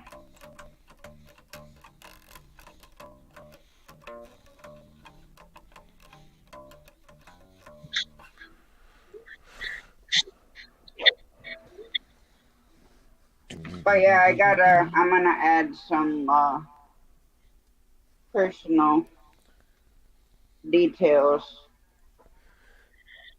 to the guitar. Well, I think that's super cool that you would do that, and I hope that you're videoing it because, you know, things that you do once even if it's just any little kind of things that you do to it as you're progressing, just like save a little video clip of it, and then when you got the whole thing finished, man, it'll be a hell of a short. Just like 3 seconds, 3 seconds, 3 seconds, 3 seconds, 3 seconds of like all the little progressions that you've done through the whole time of making this. You know what I mean? Well, unfortunately, I didn't do any videos of it. Ah, Tasha. Well, I will teach you, young son. Well, I guess the reason why I didn't is because it's personal from me to you. I hear you. Yeah. Do you remember the short? I think it was a short that you showed just the drawing, Yeah, the final thing. That did really well. Like that was I think people liked that. Good evening, Judy May. Judy May Collins in the house. Good evening, good evening, good evening.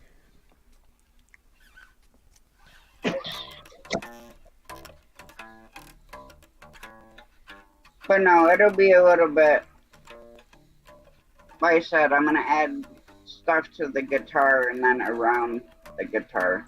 So I wanted to have it done to mail with you with the stickers and stuff. Because I got the first class envelope because I wanted to make sure that it was in a cardboard envelope when I send it to you. Less chance of it getting bent. Yeah. Oh, where's that? Where's the echo coming from? Like with Big Matt. He loves koi fish and he likes blacksmithing. So I did a koi fish with the anvil, but I had always have to have Jamie do the writing because my hand shakes too much, or any type of straight line.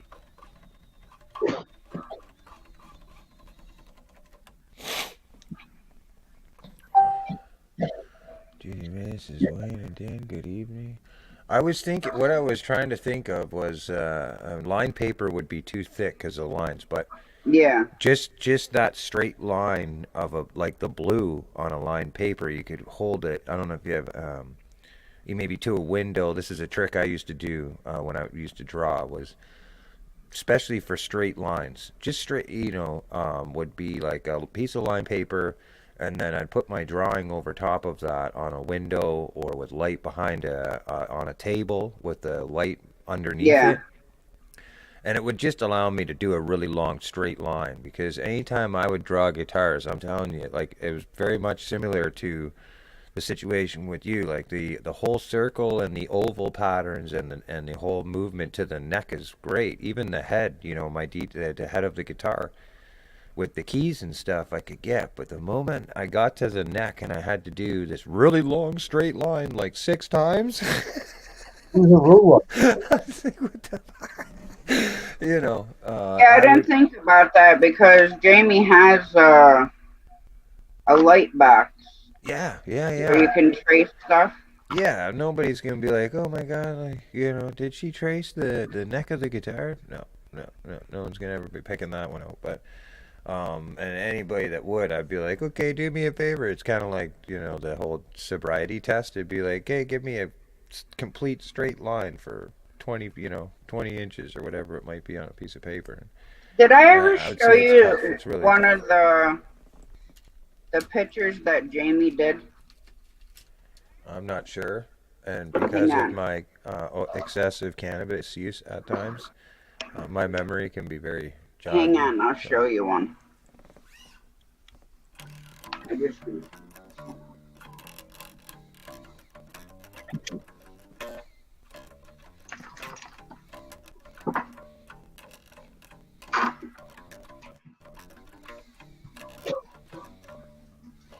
hang on, I gotta make myself full screen, even though you're not gonna be able to see. What's that? Pull my finger. Get Oh. fired. Whoa, who pulled what? Did somebody pull a finger?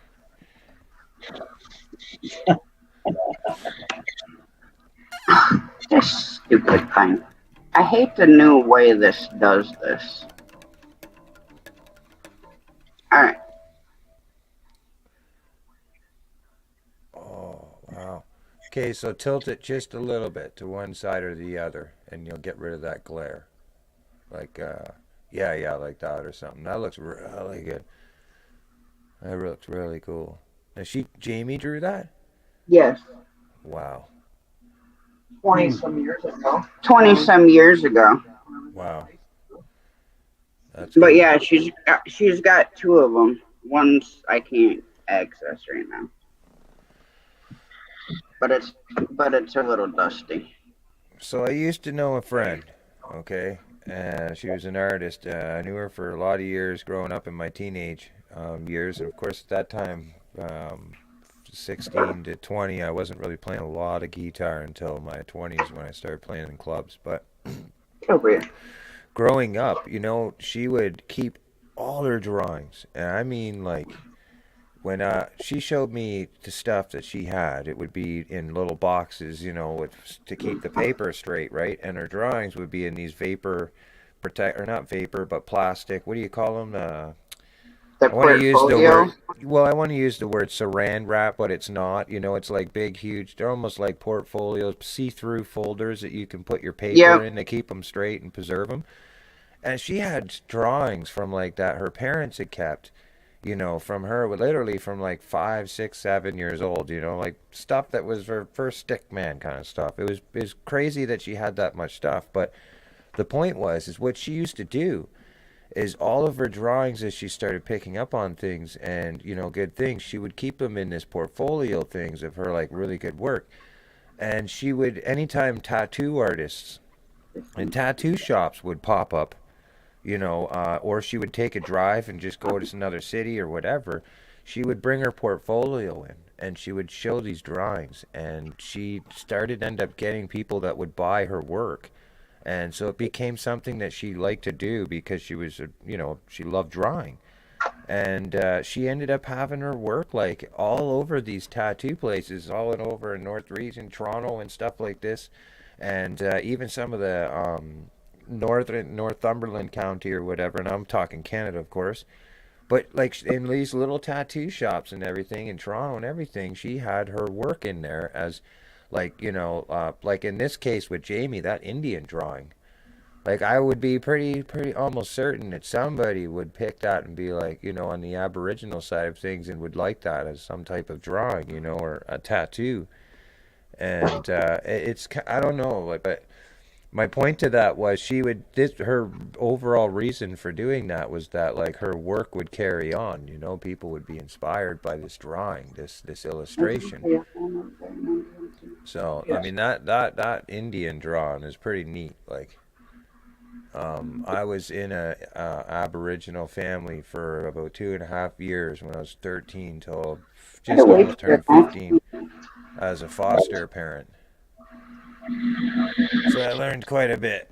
I spent some time in some sweat tents and some times hunting bullfrogs with spears at 2 o'clock in the morning with a push canoe. Well, we have a big saw blade like this. Yeah. That Jamie wants to clean up with a wire wheel to get it all shiny and stuff.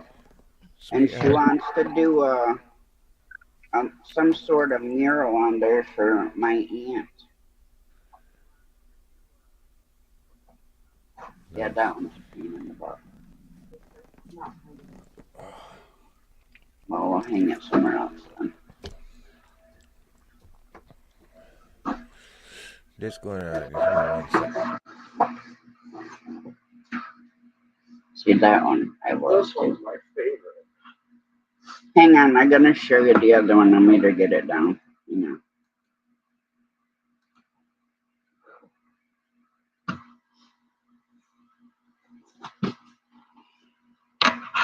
Oh, see, like that's honestly, like, as a tattooed figure or something, like, I put a little yellow in the colors and some blue where the tears are, just very faintly. Like, I mean, the lightest shade blue, man, it would just stick out like a sore thumb on an arm. Or Isn't that awesome? Oh, yeah, that's incredible. Either that or red, depending on what somebody's symbolic message of it. Like, they could be crying their blood, sweat, and tears, but that... That's really good. See, now you know why I have her do fine stuff. Yeah. That was Jamie's work as well? Yeah. Wow. Wow. See, Judy did him in high school. Judy would really, really like that. I know that she appreciate that even more than I would. It's beautiful, yeah. See, I've never really been, like, huge into art. I hated art class. I hated it. And then last year, I don't know, February, I just decided, you know, I'm going to get some paint, brushes, stencils.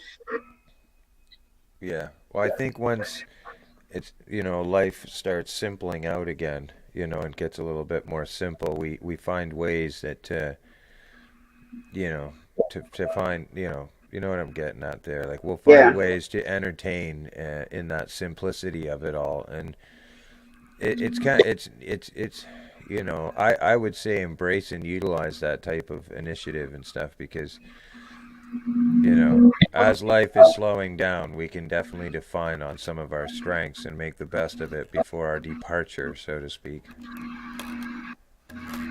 You know, some things we may have thought we couldn't do or didn't have time to do, we end up being really good at.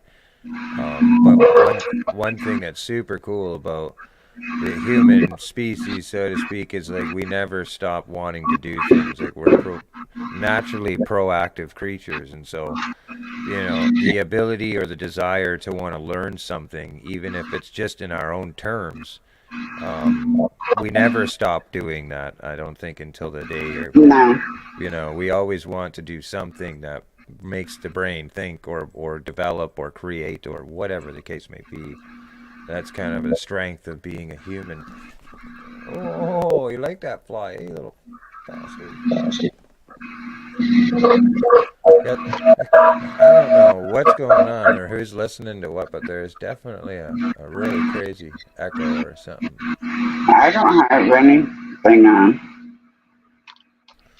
Well, I'm gonna mute myself for a second.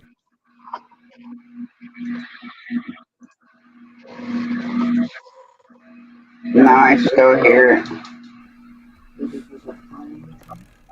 I don't know.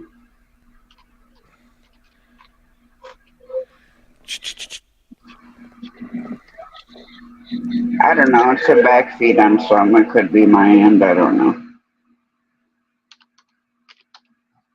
Just maybe I turn my mic down a little bit. It won't be so bad. I just find that I'm overpowering. So like if I interrupt somebody or something, I'm hearing myself come back a little bit. I just hope it's not too terrible for your viewers and your stream. Oh, you're fine.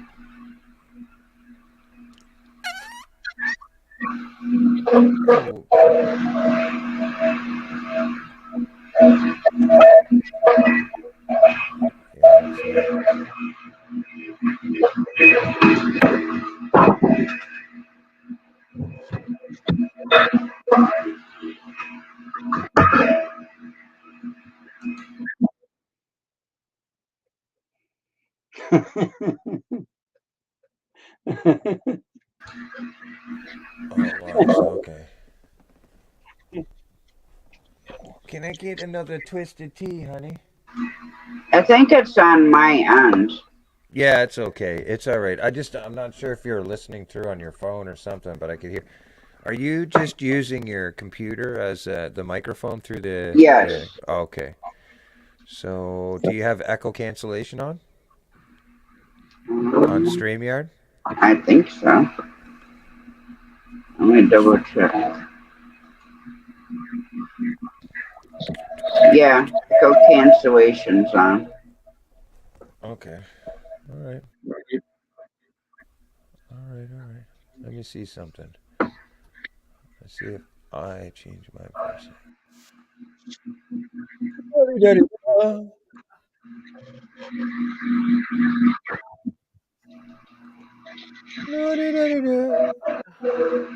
No, I can hear it. Yeah, either way. Don't matter. Wayne said, "Pull my finger." Because you said I was sleeping. I wasn't sleeping. She's. If I'm sleeping, pull my big toe then. I wasn't sleeping. If I'm awake, pull my finger. If I'm sleeping, pull my toe. What? Why the toe? It's the most subtle way to wake somebody up. Is there toe jam on that? No. Oh my I wasn't gosh. sleeping. I was awake all this time. Everybody said, No, but if you think about it, the safest way to wake somebody up when they're sleeping, you know, is to like gently pull their toe, you know, their big toe or something. Because I mean, everybody will wake up differently, and there's always, I think people have passed this in a court of law, where the first 10 or 15 seconds of somebody's waking up, you know, they're not.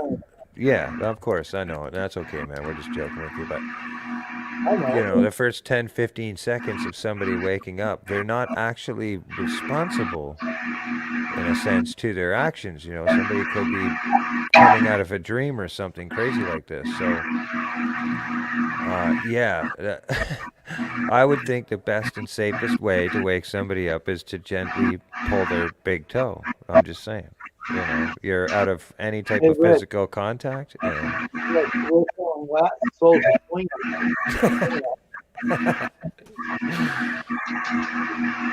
You know, somebody pulls my finger, you know, I might naturally, my brain will acknowledge this from many kid memories, and I'll just let a big fart go or something. When did they live Without there? thinking. Without thinking. Mhm. Which then contaminates the air in the room, so you're not safe anymore. But if you pull them by the big toe. Okay, what was that, Tasha? Sorry. Oh, I was asking Jamie one Modern What is that Native. noise? See, that's the one that I did for Big Matt, but Jamie had to do the writing. Tasha, I just wanted to see if it might help you for a second, because I'm noticing that it does get better. You can come back into your stream, right? Like refresh and come back in. I'll leave studio and come back in. Yeah, see, and then see if it fixes it, because I think All Judy right, May I'll be was right saying back. too, because it's usually not like that for you. I keep thinking subconsciously it's me. I'm just like, oh my god, check my settings. All right, I'll be right back. Yeah, I just figured try and help you out a little. I wonder if is she running a fan in the background or something? I'm not sure. I don't know. I don't know, but it gets pretty crazy once I start talking, and or if you know, me and you or somebody starts talking and you can hear it coming back with the headphones I have on. I'm just like, wow. I could take a joke anyway. I'm a hellraiser anyway, so I don't Oh care. yeah, fuck yeah. Pardon my language, but truck yeah. I gotta start learning that. Truck, yeah. It might Truck yeah. because Jamie was on the Xbox too.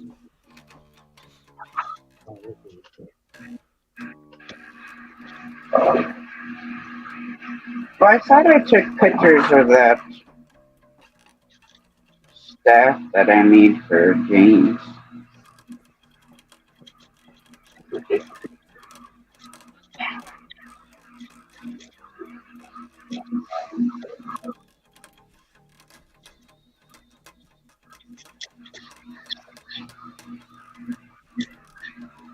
Oh, that's when I had to put Diego down.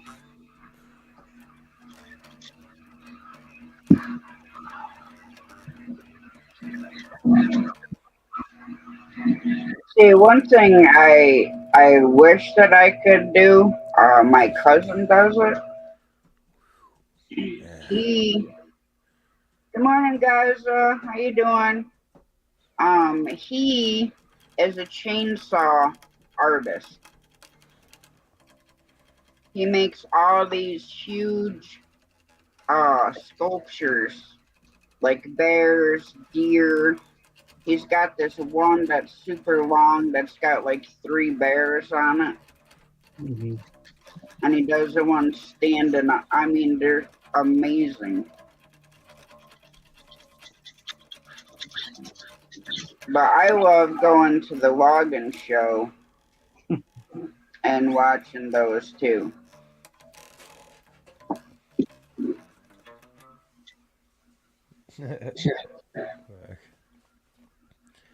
Oh man, I apologize, Tasha, if it seems like I'm not paying attention at times. I haven't let loose. It's May 24, and I thought I'd just come hang out and stuff and talk with you and chill out for you. Oh, you're all good. I might noodle off on my guitar for a, brief second.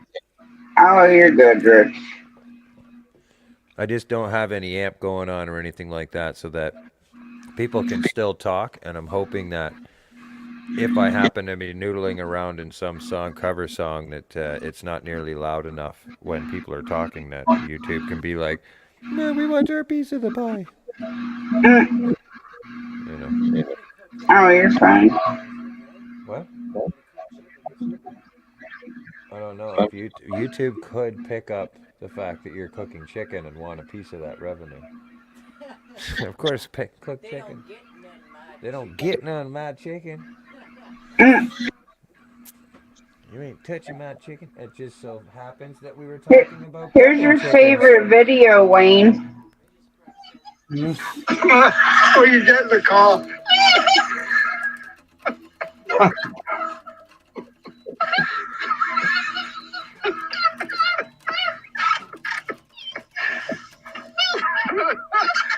I can't. You need help. He never stuck in the Oh, car. he's standing over in the car. Oh, okay, all right. Now you're sitting on your leg.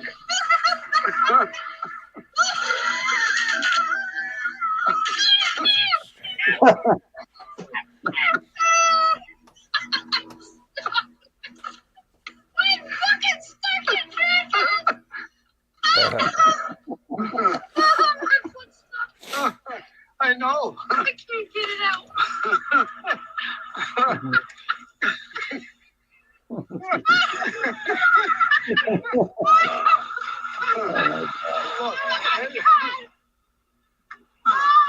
Now that is my mom's goofy logic of how to get in the car with her left ankle fractured, not her right.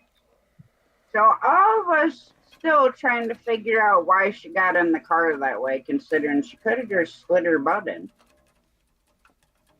But I guess she thought that was the proper way to get in the car.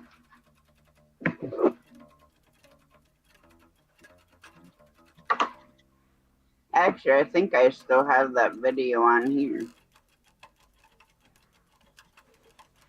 Or did I take it out? Oh yeah. No, yeah. I took it out. In relation to what Judy May was saying there, I think it was yesterday we were searching around in music, and I think it was System of a Down, Toxicity. Oh, I love that song. Well, when we went to load it up, try it again on your phone and see what happens. We ended up getting a notification advising us, that the song had content related to suicide, which was super weird. You know, that I think, I mean, the song does do it. It does, like, how do I put it? I think parts of the message do touch that area, but I don't think that, you know, it would need that type of requirement for the viewer. But YouTube automatically put this thing right in the beginning of it before the video, and it says, you know, do you want to continue? I was like, what?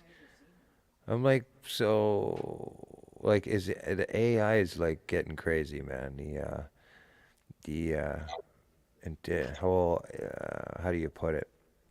A lot of people use the word algorithm, but my concept of it is like a computer intelligence that has come to a point now where this thing can start thinking on its own and depicting behaviors that become, you know, cautionary things that YouTube can just pick up right away. One of them being, you know, and I try my best to hold myself back from it. It doesn't put it on mine. Language is one. It was on Judy's today. Or yesterday, wasn't it? It was Talk City for today. Yeah. First time I ever seen a warning like that. Yeah. I don't have the sound on, but no, it's like a little. It looks like a little survey window when you first start the video up. Yeah, you have. Hang on, I'll go back to it. But was yours a lyrical one? Were you watching a lyrical video or the one from System of a Down? It might have been a lyrical video. I don't know. I typed in Chop Suey. Let's Lyrics. see. Yeah, it was lyrics. Lyrics, right? Yeah, and then it was like, it told me that there's suicidal content and things in there, and then it asked me if I was okay, basically, to watch it. I had to confirm. Whoa. That was the first one I'm sure that you chose.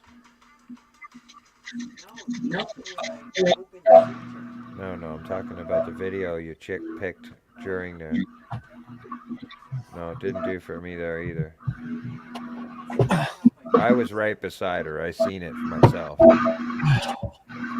Yeah, I don't know. Sometimes... Oh, there it is. Check it out. If it'll work. Viewers' discretion is advised. Content related to suicide. And you got to click OK, confirm. Yeah, the following content may contain suicide or self-harm topics. Cancel or confirm. Yeah, it didn't do that on mine. And it keeps moving forward.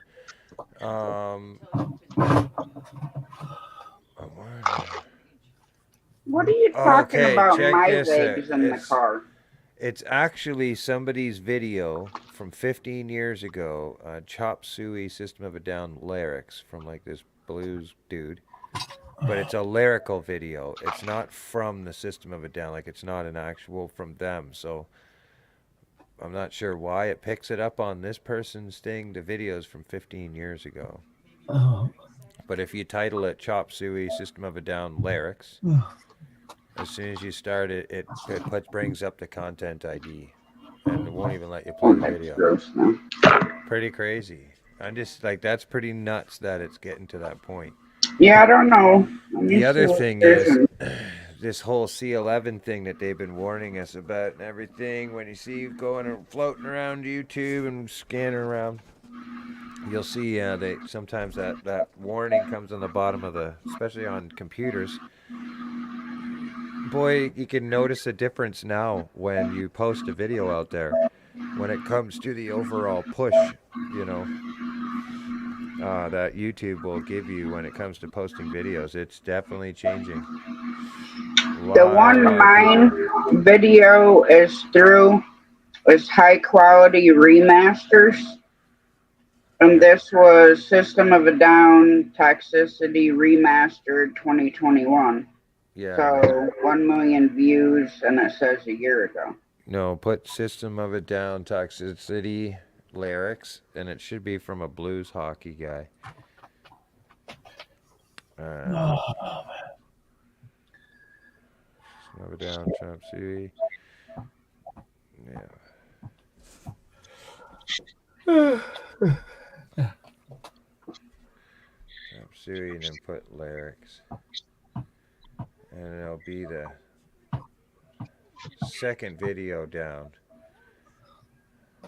I just put System of a Down, Chop Suey, lyrics, and let it search that, and it showed me 2 videos, one from 7 years ago, another one. As soon as you start scrolling down the wall, you'll see that this a viewer's discretion advisory will come up on your phone, and it's from the second video. It's weird. Yeah. Just as I keep trying to scroll down the wall from looking this up on YouTube, this discretion and warning keeps coming up. Pretty wild. Yeah, I'm not getting it from any of them. Weird. I don't even see. Doesn't even. Is it this one? No. Strange. Very, very strange.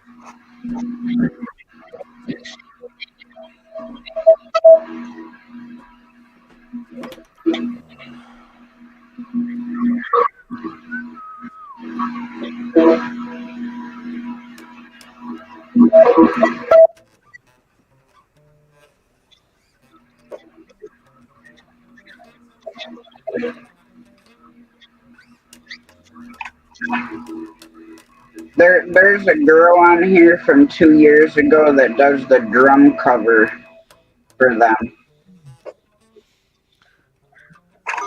What's that? Rage Against the Machine?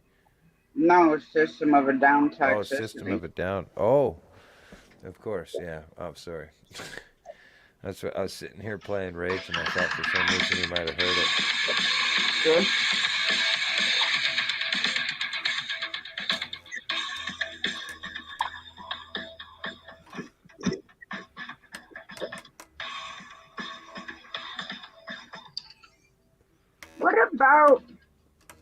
What the heck are you talking about my legs, mother?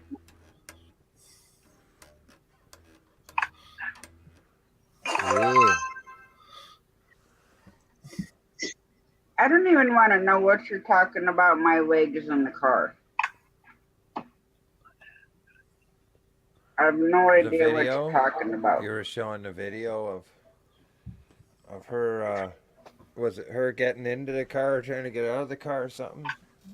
Yeah, but she says not as good as your legs in the car. And then she's like, not yours, mine. Oh. Oh. Okay, I got you. I read it wrong. But still, Mom, you could have just scooted your butt across the seat. It was your left leg, not your right. You Next put your thing you left know, you're right going to be in. You put your right standing on your in. head trying to get in the car. You put your left right in. You Stand shake it on all your head. about. You do the hokey pokey. Well, that's all right. Turn yourself around. That's And what turn it's yourself all about. around. That's what, that would have been I a don't- wicked audio track Yeah, behind no, no. that short, man. It's You put your on my left right it's in. on my channel. Yeah, you should redo it, post it again, but see if you can find that song for the background of it. I think it'd be pretty funny. People would be howling it. You put your left right in, or put your left leg in. You put your right left out. Shake it all about. Yeah, Do the hokey Well, pokey. no, her, you put your left foot in and you get stuck. yeah. And never get it out. Well, That's how just like George the other day put her foot on behind the shifter and it got stuck there and she couldn't get it out. is that her left foot she couldn't get out? Yes, So then she said she could have just you put hit your her left foot butt in, in the and you can't get it driver's. out. But after you can do the hokey pokey and turn yourself around, now you're on the ground. I don't know. I don't know what I'm talking about. It's my mom. You never know what kind of crazy. Yeah, you never know what's going on with her, huh? She likes crawling in and out of chicken coops. I know, I saw that one. She likes getting stuck in the back seat of her old car and couldn't get out. Man, she was in a lot of positions, huh? Jesus. Next thing you know, her feet are going to be on the ceiling and she's going to be stuck there because they're going to be above her head and she's going to be folded up like a sandwich in the driver's seat trying to get in the car. She gets in the car is a funny way, I tell you. Then she laughed about it.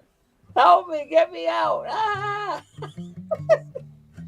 Well, look, she sounds so funny when she laughs, man. It cracked me up, man. Her laugh just cracks me up. That's what I'm saying. I have so many videos of her laughing like that. I know, I laughed too. I said, oh, man, that guy is funny.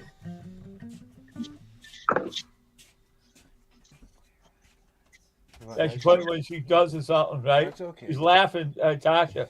She's laughing, and then as you see it, and you start laughing with it, you know, look at this. She does something, she laughs about it afterwards. I know. She's jammed in, stuck in there, and then she's laughing about it. That's fun. Can you pull my finger?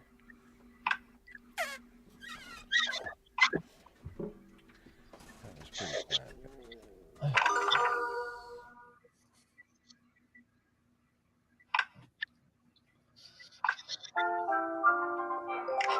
I did that other one.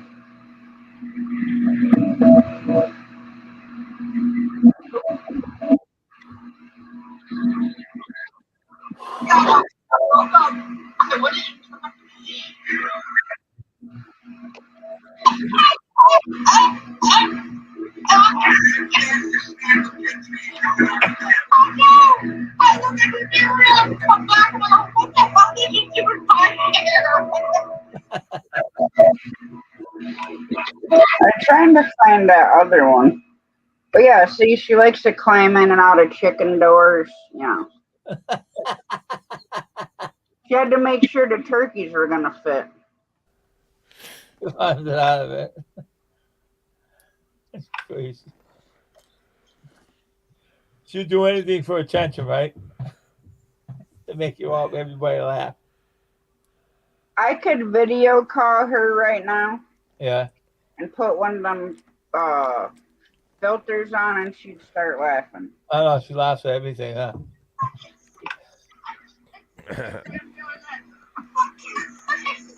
Nothing wrong with laughter. That's right. Laughter's good for you. Laughter is amazing for you, yeah.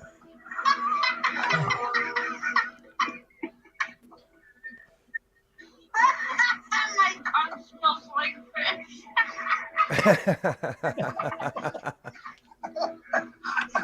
I don't know what the hell her and George were freaking watching that day.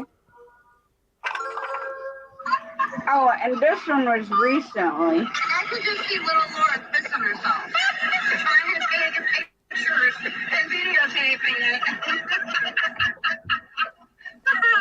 I just said I could see your oh my god, my grandmother would have a heart attack. She'd be like, what the fuck? That came out of you, Grandma. Yeah, what the fuck are you doing?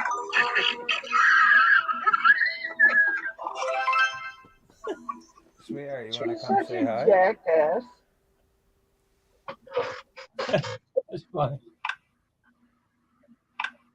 Gotta love the mother. How about the dogs? Remember that one about the dogs here in George? Things that George said in that video. I saw the last word he spoke.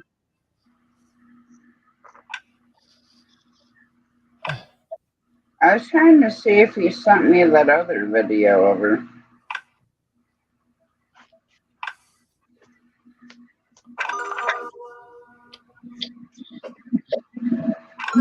Yeah. Ooh, the wind's picking up.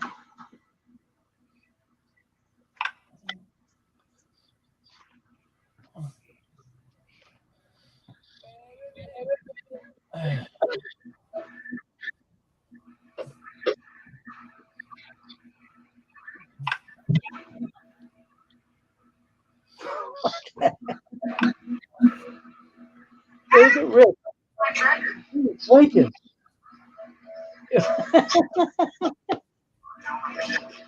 You do a million off and on like this. Oh, man. Like that.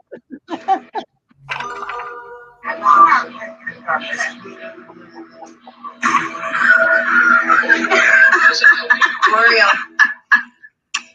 Me and my mom and Rascal. No Oreo.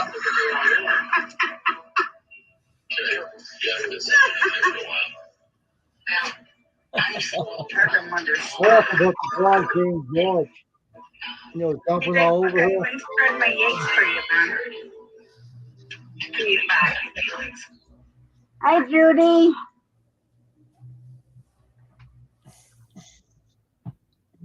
You're muted. There, I There had you go. to. I had to unmute myself. Sorry, I hope I'm not too loud. Nope. No, feel you like- sound good. Yeah, thanks. It's so nice to see everybody. How's everyone And yes, doing? my mom's laugh is definitely contagious. It is. I love hearing your mom laugh. It actually cracks me up. I'm like, oh man, so awesome. She's I such a don't care sweetheart. how crappy of a day you're having. You listen to a video of her laughing, and sometimes I get laughing so hard I start crying. No doubt. Yeah. No doubt. Sorry. Was So are stuck- y'all rested from fishing? Not quite.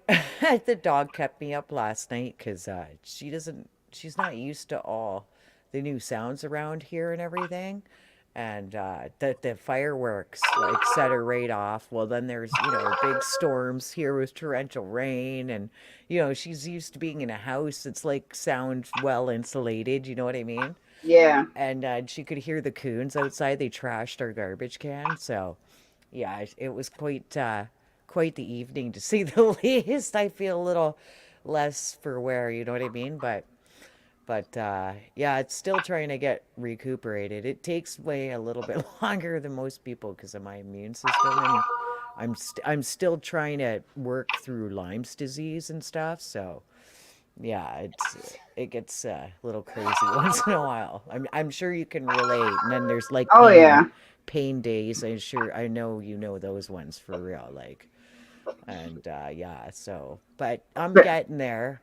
Her laughy face. Aw, your mom's so cute.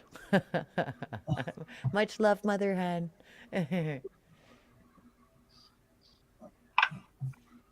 I don't know if the chat's actually moving on this StreamYard screen or not. I don't think anybody's in chatting at the moment. Okay, bless you, Rich. My goodness. Hey, what are you doing? He's sucking up the dog. I had her in the other room, full blanket swaddle, tucked into me, because of the fireworks and stuff. She can hear them off in the distance. I'm like, they're way out there. They won't come in here and get you. She was like trembling. I was like, oh. Mom just messaged me. She's like, you got me laughing my ass off. Your mom's so great. I don't remember what the heck this one is that I have. Oh, let's see this one. Look at her face.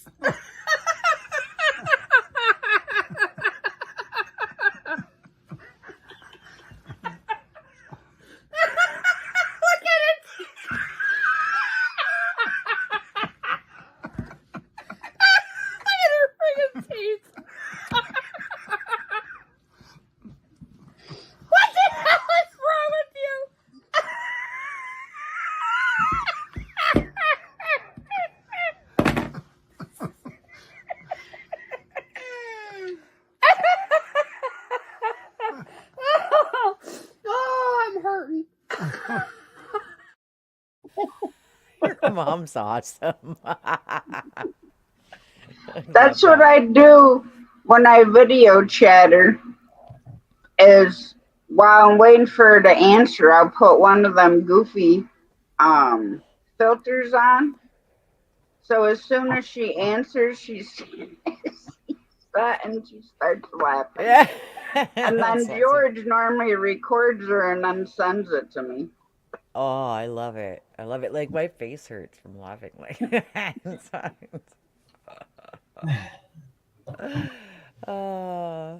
sorry, Wayne.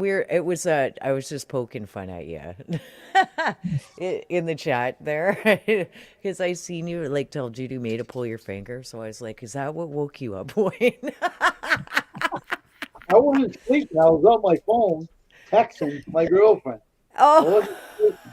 Well, because where the label is, like for your channel name, you were like literally tucked right under there and stuff. Yeah, so I I know. couldn't see if you were eyes wide shut or eyes wide open. You know what I'm saying? Like, Well, I tell him all the time he's like a slinky slithering out of the frickin' chair.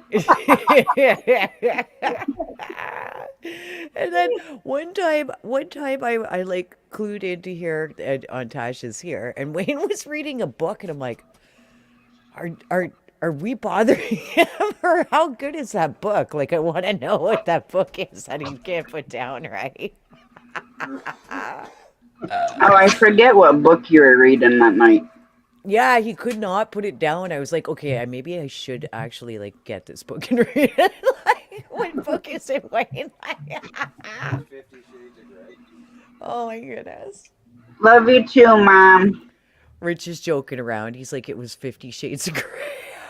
Hey, those books were freaking awesome, and the movies sucked because they left 3/4 of every single book out of the movie. Well, exactly. And they did the same thing with the Interview with Vampire by Anne Rice. Because unfortunately, I read the book before seeing the movie. No, don't get me wrong. They did the movie pretty good, but there were so many parts that they left out, you know? Well, I think with 50 Shades of Grey, they had to leave most of the book out because I don't think they could have rated it. No, right? It's like, okay, so if you like those books, Tasha, you will love the Sleeping Beauty Quartet by Anne Rice, writing as A.N. Roquelaire. Telling you. It's like, you think 50 Shades of Grey. It's like, oh my God. There's some crazy stuff in those books. I could not put it down. Like, some twisted One of my favorite books is Inferno. Inferno? I don't know that one. Who does it? Dan Brown. Oh, Dan Brown's got some good ones. Yes. I think that's who it's by. He does have and some I really can't good find my ones. book. Inferno, eh? I'm going to check it out. I'm going to look it up. But what is it? Like mystery, love, romance? It's Dante's Inferno by Dan Brown. Dante's Inferno? Okay, I'll have to remember that. I'm like, Well, it's Screenshot it. is it this one?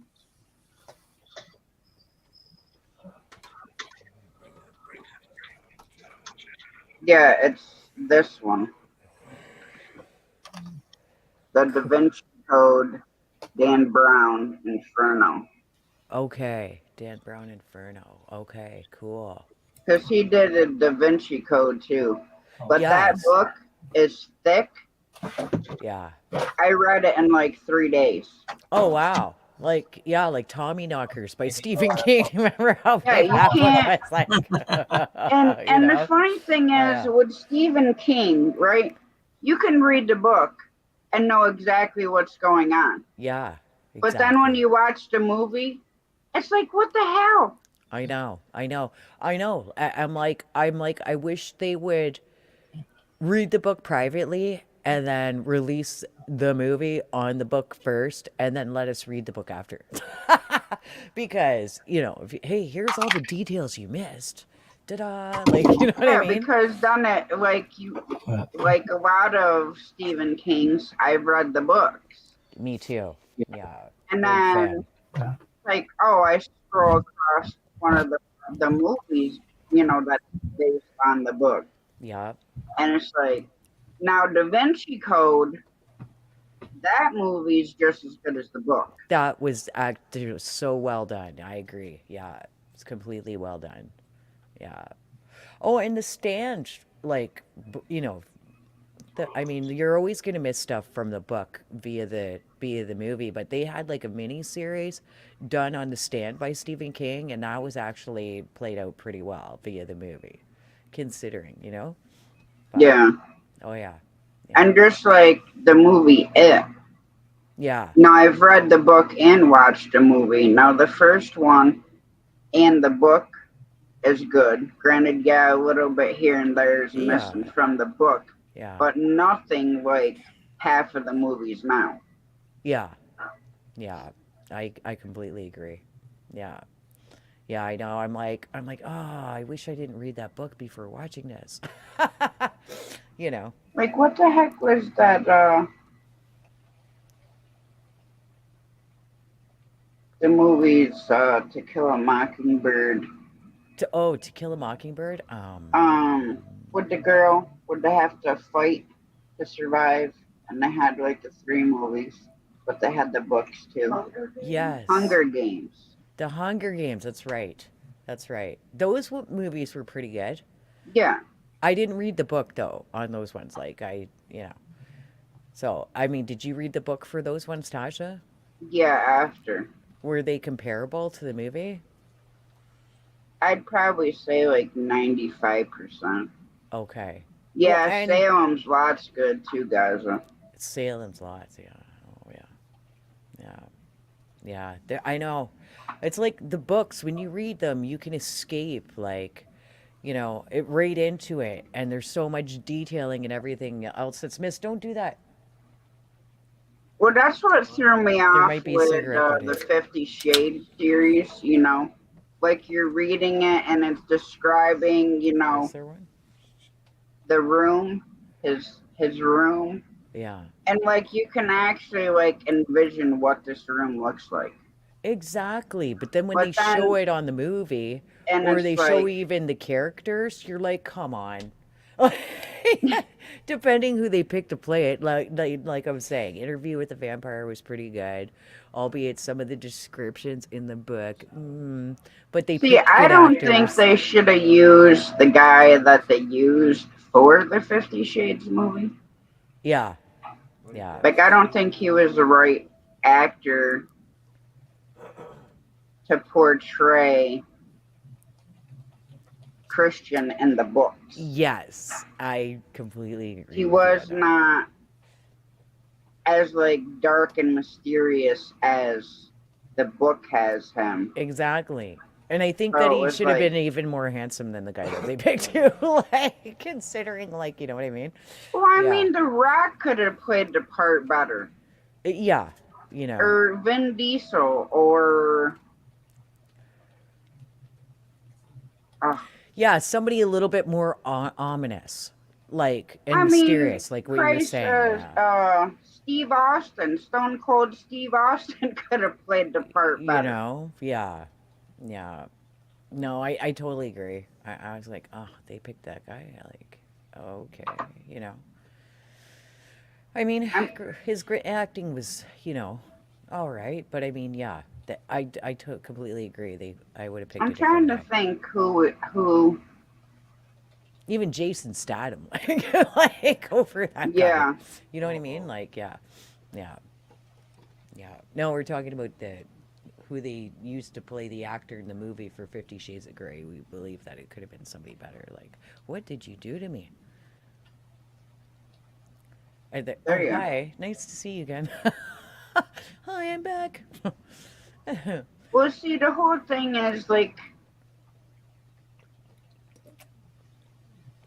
if you're gonna, you know, the guy in the book, Christian, was a dark, like, mysterious type person. Yeah, And the guy who played it, yeah, granted, he was chiseled, but I don't yeah, think his personality and his aura played the part. yeah. Like, he didn't seem ominous or mysterious or dark enough to me. Like, they Mm-mm. definitely could have pushed the envelope more on that.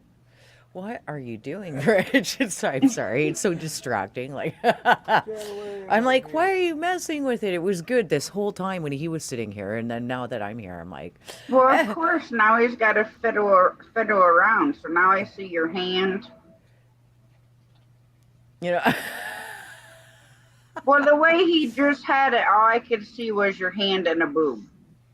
oh really? Rich, you naughty boy. The way that we had it a minute ago, all she could see is my hand and my boob. My Capulet, so to speak. I know. And like, I was brought up to look at people when I talk to them. So when he does stuff like this while I'm on panel, it's super distracting for me because I like want to look at somebody when I talk to them. There's times where he's like changed out the whole screen on me while I've been up here. I'm like, and then I hear other stuff in my headphones. I'm like, what's going on? Don't do it. Stop it.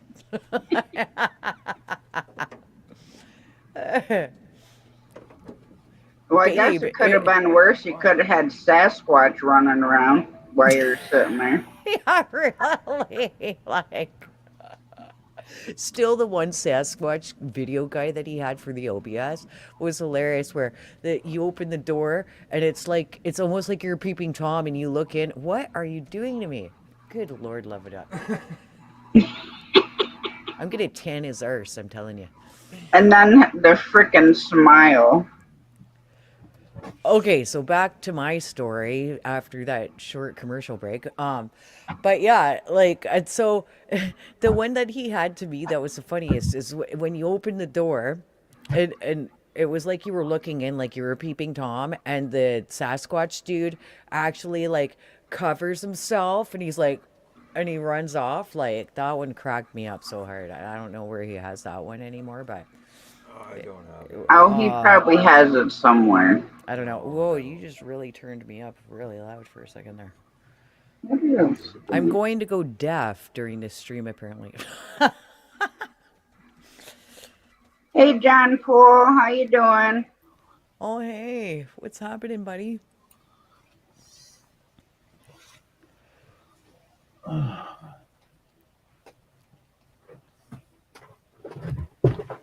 Rich will get this all set up, and then I'll have to check the chicken. It's okay. It's about having birth. You'll see. How you cooking the chicken? So I poked the drumsticks, and I brined them in water and barbecue seasoning and garlic powder. Because you know the barbecue seasoning's like super salty or whatever. And so I like brine them in that. And then what I'm doing is I have them on a rack with a drip thing under in the oven, and I'm roasting them right now. Oh, that sounds good. Yeah, I like the crispy skin thing, so yeah. So yeah, they should be good.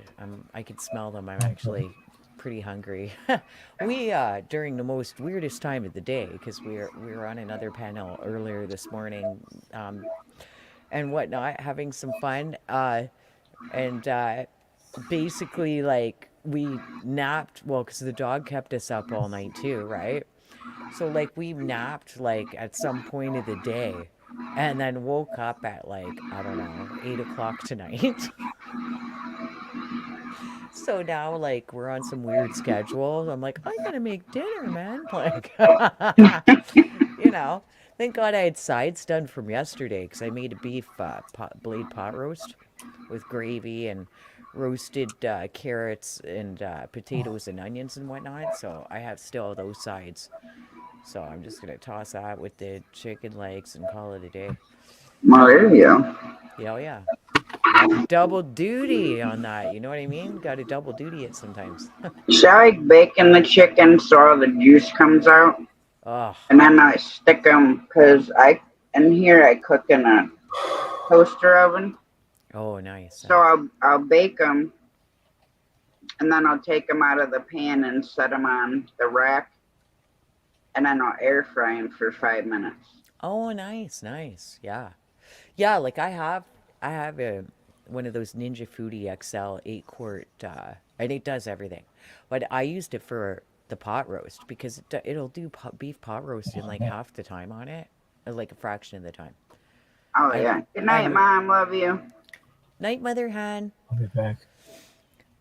But yeah, all you do is like you put it on the sear setting. There's so many settings on this cool gizmo, and just sear it on in there, and then you throw your cut up potatoes, carrots, and onions, and you throw your broth in, whatever. Make sure the seal's on, and then you just pressure cook it.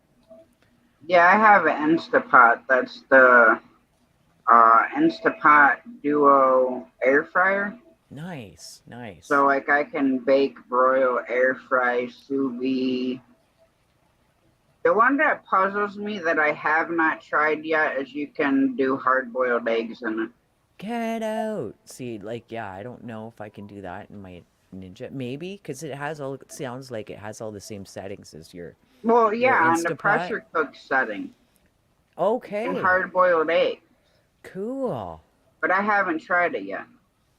You know what I noticed though for some of these gizmos? Like, okay, so like my Ninja, it's like round, and stuff. But for certain things that you want to do in it, you have to buy like their special pans and accessories for this stuff. Like, really? You know what I mean? For it Yeah. to fit in there to do what it's supposed to do or like whatever. Like, I'm like wondering how that works. Like, do you just put the eggs into the pot and pressure cook it, or do you have to like buy a special egg holder for this thing to get it? You like? Yeah, you know what that I mean? haven't looked at to Yeah. see. Yeah, but I mean that would be cool though. Like if you're making deviled eggs, that'd be bonus. If you could do like a whole crap ton of them at a time, that'd be worth it in and itself, right? But Oh yeah. oh yeah, actually I should make some deviled eggs soon. I wish yeah. you guys were closer Oh, me too, man. Me because too. literally in 2 days I have almost 24 eggs. Oh, really? Holy Moses, that's awesome. Well, you can always make deviled eggs with them, and those go back. like Well, we hotcakes. have 3 big jars of water glassed eggs. Oh, wow, okay. I told Mom what we need to start doing is because between selling them $4 a dozen, which is way cheaper in the store. $4 a dozen. That's fantastic price for farm fresh eggs, man, and Yeah. they stay longer. You can literally put them out on the counter and they'll be fine. You can leave them out on the counter for 14 days, Yeah, exactly. so long Yeah. as it's not like 100 degrees. Exactly. And yeah. then in the fridge, they'll keep for 5 weeks. Right? Yeah, I know. I'm all about it. Because, like, for a while, the fridge here wasn't working. So I was like, what are we going to do? I can't, like, buy store-bought eggs because I can't put them in the freezer. They'll get all messed up, right? And so, like, thankfully, like, on the property here, we have the laying hens. So, like, Stephanie and Will were, giving us eggs and whatnot. So I was like, oh, thank goodness. Well, what I'm gonna start doing is taking an ice cube tray Mm. and cracking an egg in each one Yeah, and that's and actually, freezing it because you're not gonna lose any dexterity of the egg. When it thaws out, it's still gonna be a regular egg exactly, yeah. because That's those actually a would good be idea. perfect for camping. They would be, yeah. Those would be fantastic. You know, like say, okay, well, 4 of us are going camping and we know we're gonna need to say like scramble a dozen eggs. Yeah, If you put them in an ice cube tray, put 12 in the bag, then when they thaw out, there you go, dump them in the fry pan, scramble them up, and you're good. Or, you could even pre-scramble them with yeah, whatever you want to put in them. Like, say you want a little bit of yeah, and ham and then freeze onion or them that way whatever. too. You could freeze them that way. Yeah, yeah. Because I'm just trying to think of different ways to preserve them because the one time I had to throw away probably 6 dozen eggs. Oh, wow. Oh, you know what you could freeze them in too? Those popsicle holders. And then you would have like a single serve in each one of like the scrambled eggs. Yeah, You could do that too, yeah. Yeah. because I mean we have 4 freezers in the garage, so Oh, wow. Wow. I mean one's 3/4 full of a 200 and some pound pig that my brother raised that we buy Oh, nice. from him at least once a year. We'll buy a Oh, pig, and then we'll either typically we'll get like a half cow from yeah. him Now, because have you you can't ever, afford it. yeah, like have you ever roasted the whole pig though? Save the Yes, crackling and oh man, I love, the love, love crispy pig ears. roast. Oh, so good. Oh, so good. I used to live for that. I like my Uncle Ray back in the day when he was alive. He used to have these big, huge family reunions. I have like a huge family plus extended blah blah, right? So we'd have these like yearly pig roasts slash family reunion things, man. Oh my gosh. I was young. I'd just be waiting, salivating the whole day, waiting on this pig. Was Round and round on the spit, like I just, when you I know. married my first husband, my kid's father, for our wedding, his brother did a whole pig. We bought the pig. It was like 250-pound pig, Oh wow. and we stuffed it with a whole deer. Whoa, cool. So it's like a different kind of version of like porchetta, kind of. Yeah. Oh, Now sweet. all the venison was gone, and maybe a quarter of the pig, and the bar because we got married at a country hick bar, Yeah. and she put the pig in the freezer, and she's like, "What do you want me to do with this pig?" I'm like, "If you know people that are in need of meat, Yeah. just give it away." Oh yeah. Exactly. Because we went to Missouri and to Iowa. We were gone for almost 2 weeks. So I'm like, if you know people that need food or something like I said, give it away. Yeah. Whatever is left from the wedding, like hamburgers, hot dog, whatever is left, Yeah. utilize it, give it away. That's right. I Cause mean, all that stuff freezes well anyways. And like yeah, the pig, like depending what, cut of the pig it is or whatever, you can even put your own sauce in with it and freeze it like that. And what'll happen is through the freezing process with either the marinade or whatever sauce it is, it's almost like the icicles penetrate the meat yeah, and actually curate and like marinate the pig and stuff while it's in the while it's in the bag, or it's just being naughty. And yeah, and then you just pull it out, you could microwave it, throw it in the stock pot or crock pot, whatever, and you're good to go. Like, oh yeah. I See, love for all pig that stuff. roast, for me, I prefer them to leave the head on. You what? I prefer, well, like some Oh, with pig the head roast, on? they Yeah. take the head off. Yeah, I prefer it with the head on too. I'm not even Because gonna lie. people don't realize how much tender, delicious meat are in a pig's head, and I'm not Oh, talking the cheeks brain lines. alone. The Yeah, cheeks, the crispy ears, they're lovely. Yeah. everything. Yeah. I know. When I was little, my grandma was like, "Do you want some head cheese?" What?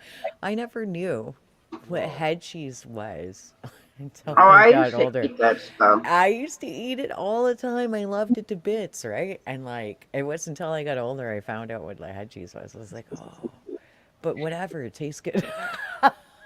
Well, it's similar to offal, Yeah, yeah, just in a gelatinous way. that's right. You know, that stuff was fantastic, though. I loved that. I ate it right up when I was a kid. It's like, I don't know what this is, Grandma. She's like, oh, it's head cheese. I'm like, whatever, it's tasty. I didn't care. I was a hungry little kid. I had a high metabolism. I could have probably eaten most big men under the table when I was little. I was See, I constantly can't do running. that anymore because the medicine my doctor has me on to lose weight.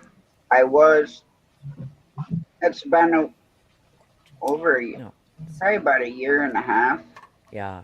I was at 244. I'm down to 185. Oh, good for you, Tash. That's Just with awesome. medicine, but I have no thyroid, so I can't lose weight. It doesn't matter if I freaking eat Yeah. salad for 6 months, I'd still gain weight. Yeah. No, I know about that. The thyroid issues so suck. I'm so sorry you go through that. It's just crazy. And I can relate too with certain medications.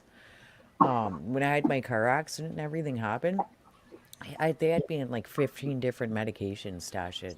No guff.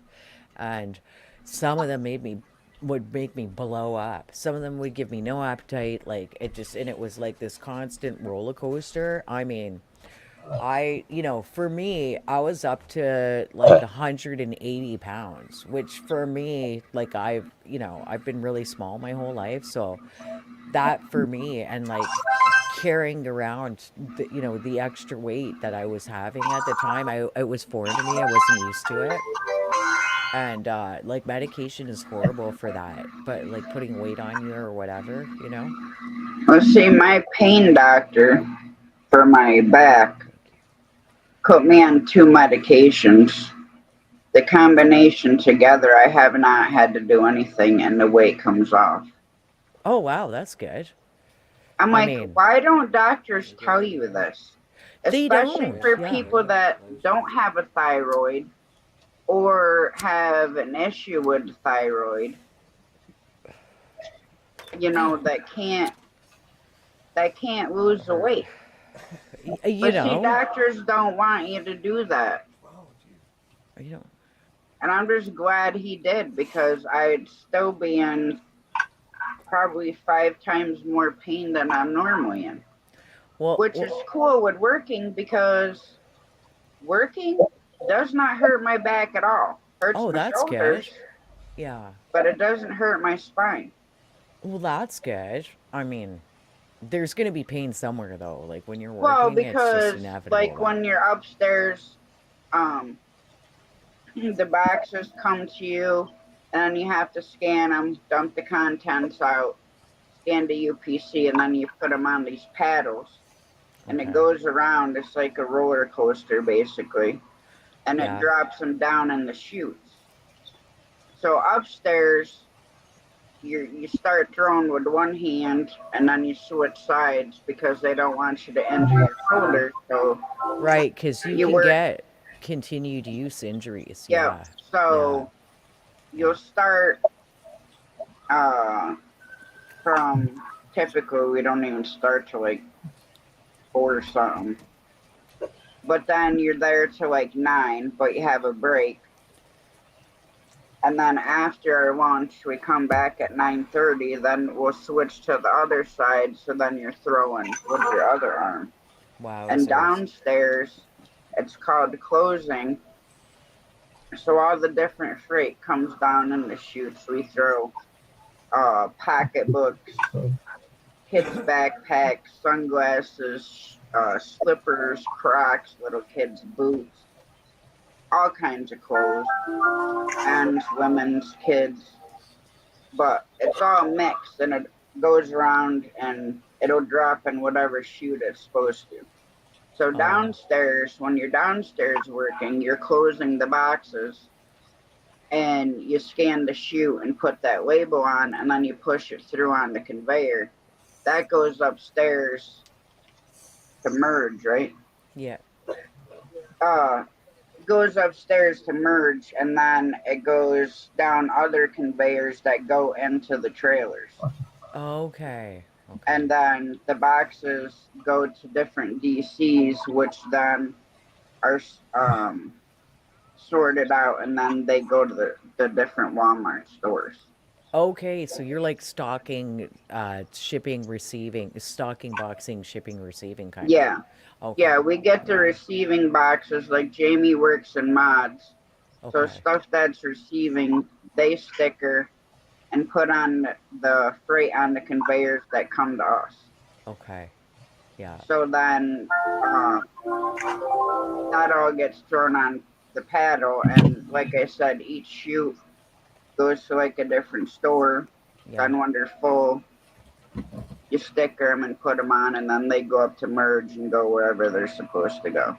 Oh, wow. It sounds super neat though, actually. Like, do they It put is. you in I mean, different... it's not super strenuous. Like No, you're not the pain in the butt part. 90% of the freight's easy, but it's not easy when you get these dresses that you have to literally wrap around like this, Yeah. and the paddles are only like this wide Yeah. by like this long, and you have to roll them and fold it a certain way to sit there. But those boxes are huge. Yeah. And they're heavy. There might be like 24 of those dresses or pants in a box that you Wow. have to tip over, throw it away because it's all grody, and stuff like that. But I mean, it's not like you're lifting these boxes. They come down a roller Yeah. to you, and then you just scan it, open the box, tip it over. But Yeah. the bigger ones are just time consuming. Yeah. When you mentioned the big boxes, it actually like brought to mind when I went trucking with my buddy and he used to run heavy loads from Oro out to Missouri for watermelon hauling. I Mm-hmm. ran out of money once when I was on that trip with him. And he's like, well, look, if you want to, make some cash, I'll give you $300 to offload this whole thing. And he was heavy load. Like he'd always ask how the coops were doing. You know what I mean? Wink, wink, Tasha, right? Like, you know what I'm saying? And these boxes were huge. They were up to here on me, right? And of course, they're real sticklers at the dock off, right? When you're packing the boxes for offload off the truck, and you know how all this stuff goes, right? Yeah. Well, I'm telling you, I had cut marks across here, man, from these boxes. Took me all bloody day. I'd never do it again. The heat was just, oh my gracious, because, I'm born and bred in Canada, right? Like the Missouri heat, man, out there. I was like, what in the boop, Oh yeah, 90% humidity, 100 and some degrees. Like I was sweating places I didn't know you could sweat, man. Like, and And there. the watermelons were so heavy, and just that whole continued use thing. Go to the truck, grab it, bring it back, put it in the box, and then I'm on my tiptoes trying to, because you can't just toss them in. The guy gave me crap so many times, Tash. You would have laughed. Like, he's like, don't toss them in, 'cause if one breaks, it ruins the whole box. It'll make you start again. They were like, over there. I was like, oh, okay. Like, but yeah, it took me all bloody day, man. Like, Yeah, when I worked out of the other Walmart DC, I work for JB Hunt, but Oh, ton. they Okay, I know. they Yeah, subcontracted the work from Walmart because they yeah, don't have enough drivers out of that DC to deliver all the stores. yeah, So their drivers, would do like drop and hooks, which is typically your non-perishable stuff. And we would haul meat and produce, and then we'd haul frozen dairy. yeah. Now, wintertime, if you had a frozen load, sucked because your door would freeze shut. You got a trailer that's, minus 20, Yeah, and it's 20 below outside, and it's snowing, and you got all that slush on the road. What do you think is going to happen? The door's going to freeze shut. yeah, Now, in the summertime, when it's super hot, it's nice to have a frozen dairy load because one part of, the trailer's it'll cool like you. 34, Yeah, and the other's, minus 20. So yeah. when You it's like rip back into super the hot out, sleeper. Yeah, you can go back into the sleeper cab, and because it's so close to the back, Rick, you're getting the cool off that, right? well, plus with the refrigerator motor is Yeah, right behind the sleeper, yeah, yeah, yeah. but that would always help me sleep. Right, that hum. You know what? I know Mhm. what you're talking about. Yeah. I thought, man, I used to love being on the road trucking, man. I'm telling you, I had some great adventures with my buddies, and it was pretty cool to watch how everything went down.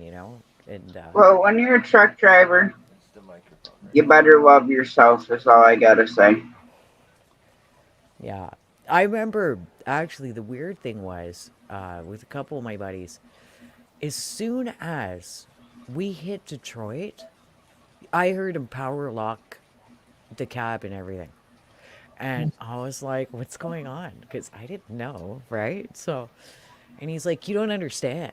People in Detroit will literally lynch your rig at a stoplight. I'm like, come on. And it was weird because we were at a couple stoplights in a couple shady areas in Detroit. And people, it was like they magically appeared out of the shadows. And it was like, oh my goodness, right? And like I have a friend that was an ice road trucker. And, they lived in Manitoba and whatnot. So they were ice road trucking through and out of there. Man, some of the stories he told me were just crazy. Like they had to keep a gun on them just in case. You never ever want the rig to break down ever, and you can't leave it because apparently some of the, like, I'm part native, so I'm not like saying anything bad, but some of the natives there are a little crazy, and they'll burn up your rig. They'll loot it and burn it up and stuff. So you don't want to you don't want to leave it. You don't want to break down. It's like, it's scary stuff. I was like, this is nuts, right? So yeah. I haven't been in parts of the U.S., parts of L.A., parts of San Francisco, Chicago, Detroit, New Jersey. I'm talking yeah, bad Jersey. sections where you wouldn't even want to let a spider off the truck. Yep. I would literally. Now, some drivers would use their seatbelt to wrap it through the door handle and hook it. Oh wow. I wouldn't do that. Yeah. I would take my ratchet straps Yeah. and I would ratchet strap the two doors together Yeah. when I went to bed. Oh, I don't blame you. Not And at all. I Some of the stuff slept I with seen, my I was like, whoa. tandem puller, which is a metal bar that's about this big, Yeah. because one, the only way they're getting in is if they bust a window. That's right. Yeah. And Now, they're not with a above doing that seatbelt- either. No, You know with that, a yeah. seatbelt, they could pick the lock and crack the door That's and cut That's the right. seatbelt. Yeah. You're less likely to hear them. That's yeah. But I would ratchet strap my doors, so if they were getting in, they were coming through a window. That's right. In which because case, the boots. yeah, Get out of here. I actually was at this one warehouse. The only lights were at the guard shack. Oh, wow. Their docks and the back, the only lights were the red and green light blinking on the dock. Oh, my gosh. So I called out to the guardhouse. I'm like, look, I mean, this place is high security, 7-foot high fence, 3 rows of barbed wire, Oh. and they had no lights. Yeah, but somehow they would still get through because all they got to do is fence cut. Well, I called know. the guard shack and I said, if you want your load, Yeah, you're going to have somebody come out and break the seal yeah. and open the doors because I am not getting out of my truck. Yeah, I don't blame you at all. I don't. Especially when just talking to the guard, you could hear gunshots. Oh my gracious, man. That's some scary stuff, man. I honestly. When I was with Snyder, their trailer repair place was in LA Central, it's called. Some part of LA, which are like hundreds. Yeah, lots of bad You, areas in LA. you did not get out of your truck at Yeah. night at that place. What, like Van Nuys kind of? Well, it was in such a high gang activity area. Yeah. Because the mechanics in there were all Mexicans, and I mean sweetest guys ever. Oh yeah. They're like, look, if you want food, get it delivered before 5. Oh wow. He said, and then, you know, eat your food, come in, take a shower, do whatever, you know, you got to do. Yeah. Do not leave this yard. Yeah. I'm like, why? He goes, you'll hear tonight. Oh, that's so ominous, that statement. Like, wait and see. You're like, It was bad. And I mean, in San Francisco, Oakland, I didn't want to get out of my truck there either of them. yeah. Now you could go to Indio, Fontana, Ontario, San Diego. Yeah. Most of the time you're not dealing with anything like that. No, yeah. In the areas that you go, like Indio, most of the time where you deliver there, the warehouses are so small because they're in like housing developments. Oh wow. And the funniest part, one of the times I went to Indio, California, it was on Friday the 13th, which is Jason. Yeah. Well, But it's I also had to deliver. bike time. But I had to deliver on Elm Street, which is Freddy Krueger. So that's like a double whammy, and I'm like, seriously, Like, is this a how sign? ironic? Like, how ironic is that? That's some crazy. I would have been a little bit like, okay, is someone pranking me? Like, what's happening here? I looked at the address like 50 times. I'm like, there's no way I'm delivering to Elm Street on Friday the 13th. You know, and then they came out with that whole Freddy versus Jason movie. Saw that movie. That movie was a good movie. It was So then great, I man. always That was a think great back- movie. That movie was good. It was. Yeah. It was. It It was. So was then good. I always think back to that day, and I'm like, that would have been so freaky They back made then. that music, and then had that funny music, and he hits his lady in the axe in the head and goes. Well, it would have been ironic if they came out with the movie that day. Right. I wouldn't be surprised though. That's some messed up delivery stuff going on there. Like, 1, 2, he's coming for you. Yep. 3, 4, better lock your doors. 5, 6, grab your crucifix. Yep. Yeah, I like the one. I like the one with a boat. The guy come out with the chain and grab the guy from Friday 13th under the water. Oh yeah. Come up and grab the man under the water and drown him. Came Comes out out and just- grabbed Freddy, That was I like- the best part of the movie. Get Super up, awesome, that was man. and then comes out with his head. Oh, and he I wins. loved all the. I mean, I watched all that stuff like religiously. I'm like a horror You know what me movie. and my, you know what Love me and it. my friends did? We What? watched the whole movie and we're laughing about it when people were getting killed by the thing. We're all laughing. We're all laughing, all of us. I think the There's a couple of stupidest funny- one they did was Jason in space. Yeah, I have I to haven't agree. seen that one. Oh my goodness. But you gotta admit, when those little nanos redid him, Yeah, he looked freaking awesome. But right. the I know. movie I was was, like noon stupid improved. as hell. Totally. Oh, you know what other horror movie made me laugh? I think it was Wrong Turn 2, where one of the hillbillies kept, like, the crazy, the bad guys kept Yeah. blown away by Rollins' band. Yeah. Henry Rollins. This guy flies and he's like, like when he flies back, I was cracking up so hard, man. Have you seen that one? Like, oh my gosh, those Wrong Turn. And then movies, man. Leprechaun. Oh, the leprechaun guy, man. Oh my goodness, yeah. That guy Some of was- those are pretty good. Some But of the those. one that made me die laughing is when he came out of the guy's and Yes. ripped through his pants. Oh yeah.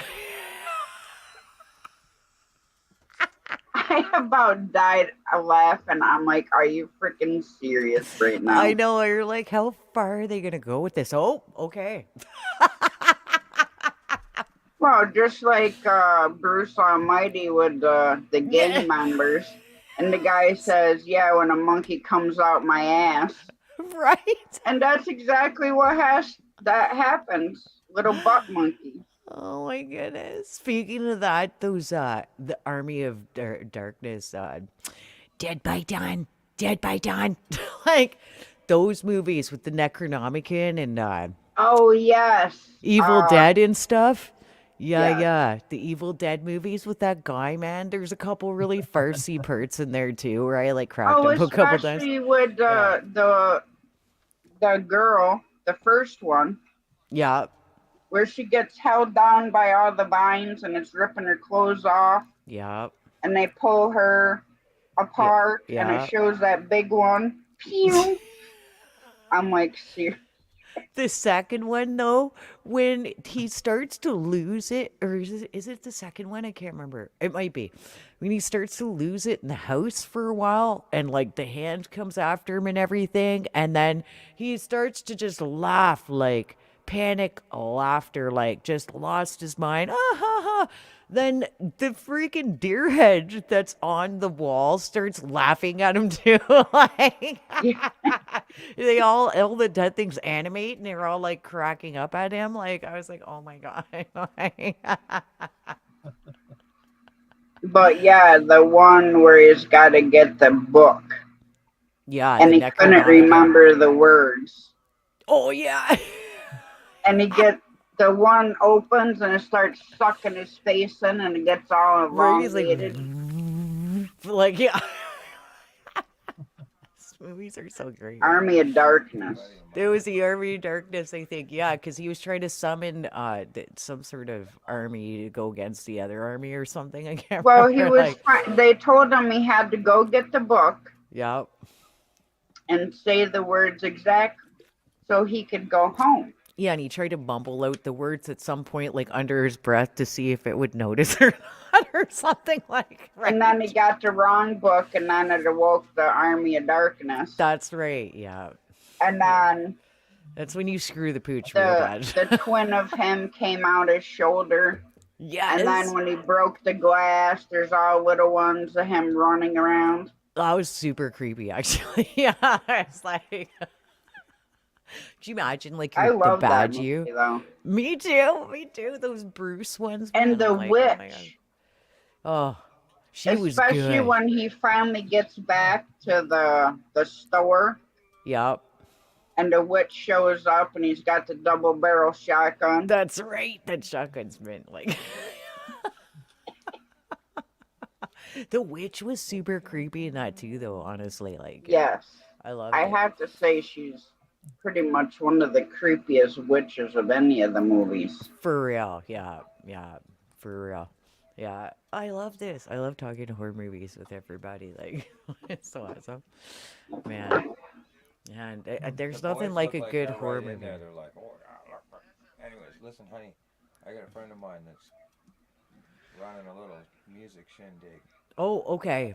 Well, we're gonna I love shut you, down Tasha. anyways. I love you guys too. And I'm Jamie not already sure, went to bed, so. but I'm pretty sure my chicken went off a long time ago. Yeah. Cluck cluck. But She is it awesome. was Good nice night. talking to you. I love you so much, Tasha. I love you guys too.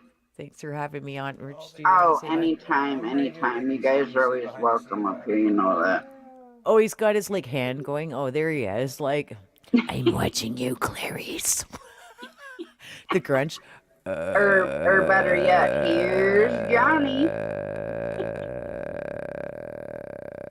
Remember the Grunch? The Yeah. chick's always in the background in the picture everywhere. Like when you figure it out, you're like, whoa, creepy. But her husband did not need to do that to her. Like, you're like, who did it worst? Exactly. Well, you guys have a good night. Much love. Cheers. Love and we'll see you again. Sounds good. I love you so much, Tasha. I love you too. Bye, honey. Good night. Night, sweetheart.